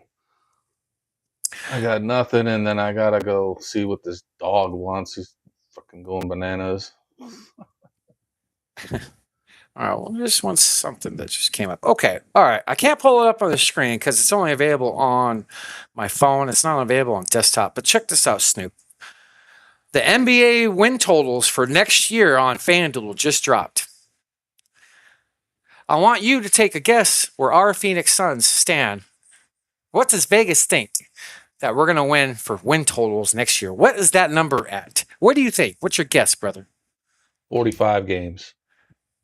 All right, let me see here. Phoenix Suns. Oh my God, this is disrespectful. You're way high. I thought we weren't supposed to talk about that on the podcast, Haywood. What the fuck am I seeing wrong? Snoop, FanDuel has the Phoenix Suns at 38.5 wins. What am I not seeing? This could be a huge bet, like that people should place. 38 wins. We're gonna smack that, just like we smacked it last year with 31. 38.5. Now I checked other books. Some books are up to 45. Like Bet365 is 45.5. I know there's been a couple posts locally about it, but FanDuel is one of the leaders. 38.5 at minus 115. So if you put $115 on it, you win $100. So, I mean, that's a long time to wait for a bet, but that's kind of disrespectful. Smooth. 38.5 wins? Yeah, it's a little disrespectful. However, how many games did they play together last season? How many minutes total was like something ridiculous? Something? 38 minutes or something? Something ridiculous. Between Williams, Green, Brooks, and Book all together on the floor. Yeah. I think that is probably what people are seeing, the injuries. Also, point book hasn't worked in the past. Now, I did hear something today that the Suns are not planning on running a point book. So now if that puts Jalen Green in that position, I don't know. I don't think so. So I maybe they have a big plan for Gillespie. We'll see. I mean, I don't know. Yeah, hoping on Bouye, Spencer maybe to play a little bit of that role, and definitely anchoring on Colin, making that big step, which I could definitely see. I think he's got room to improve. I don't think money's going to make him not work hard. I think money, that's not going to be an issue. I think he's going to still improve. He's still young. He's blue collar. He came from nothing, worked his way up, G League all the way up, kind of like what Spencer's done a little bit. But we got these gritty guys and willing to put in the work. And the Collin deal, what was it? 3 years, 4 years. So he's still going to be in the prime of his career, waiting for another big contract. So yeah, I think he's definitely going to want to work to get that next step up on development. Yeah. 38.5 wins. Holy shit, dude. That kind of blows my mind, dude. Like, yeah. I don't have the bankroll for it, but I'd put at least $1,000 on this if I was a baller with money. Like I would. That's 38.5. Anyway. I don't know. I mean, I honestly thought 45 might be a little high. I thought, 40 is probably a good number for them, honestly. Right. But, I think there may be a mid-season trade, with Green possibly on the move. I don't know. Could be. And like we talked about, we need him to be on the court. Mm-hmm. We need him to be on the court. And you're right. Between those 4 players, we didn't have a lot of time together. And we talked about it before, 150 plus games mixed due to injury. And we won how many games? So if we stay healthy, we're going to smash that total. Yeah. Mark Williams, if Malowitz can get some quality minutes, that win total could go up, we'll see. Give me a shit for pronunciation. Say his name again. Malowitz. I don't know, dude. I love you too. No, you got it right. I agree, though. I agree. It would be awesome to see him take that big step. And it's Tutupo. Oh yeah, well, yeah. That was fucking funny. Should be like a soundbite. But all right, man. That's all I got, Snoop. Another great show with my brother. Appreciate you being a warrior and grinding through. Thank you to all the people at home. We got Cardinals and NFL training camp start next week, so we're gonna grind into getting an all-in NFL. I'm probably gonna be going to a couple training camps, so keep on the lookout, and then hopefully get some nerd alert. Yep. And then hopefully we got some good guests coming up that actually work for the Cardinals. So let's go. Let's rock. Snoop, thank you. Love you. And cheers all the people at home. Yes, I love the flex sound bite. I love the flex sound bite. By the way, did anybody catch that in the recording once? Did you see Joe?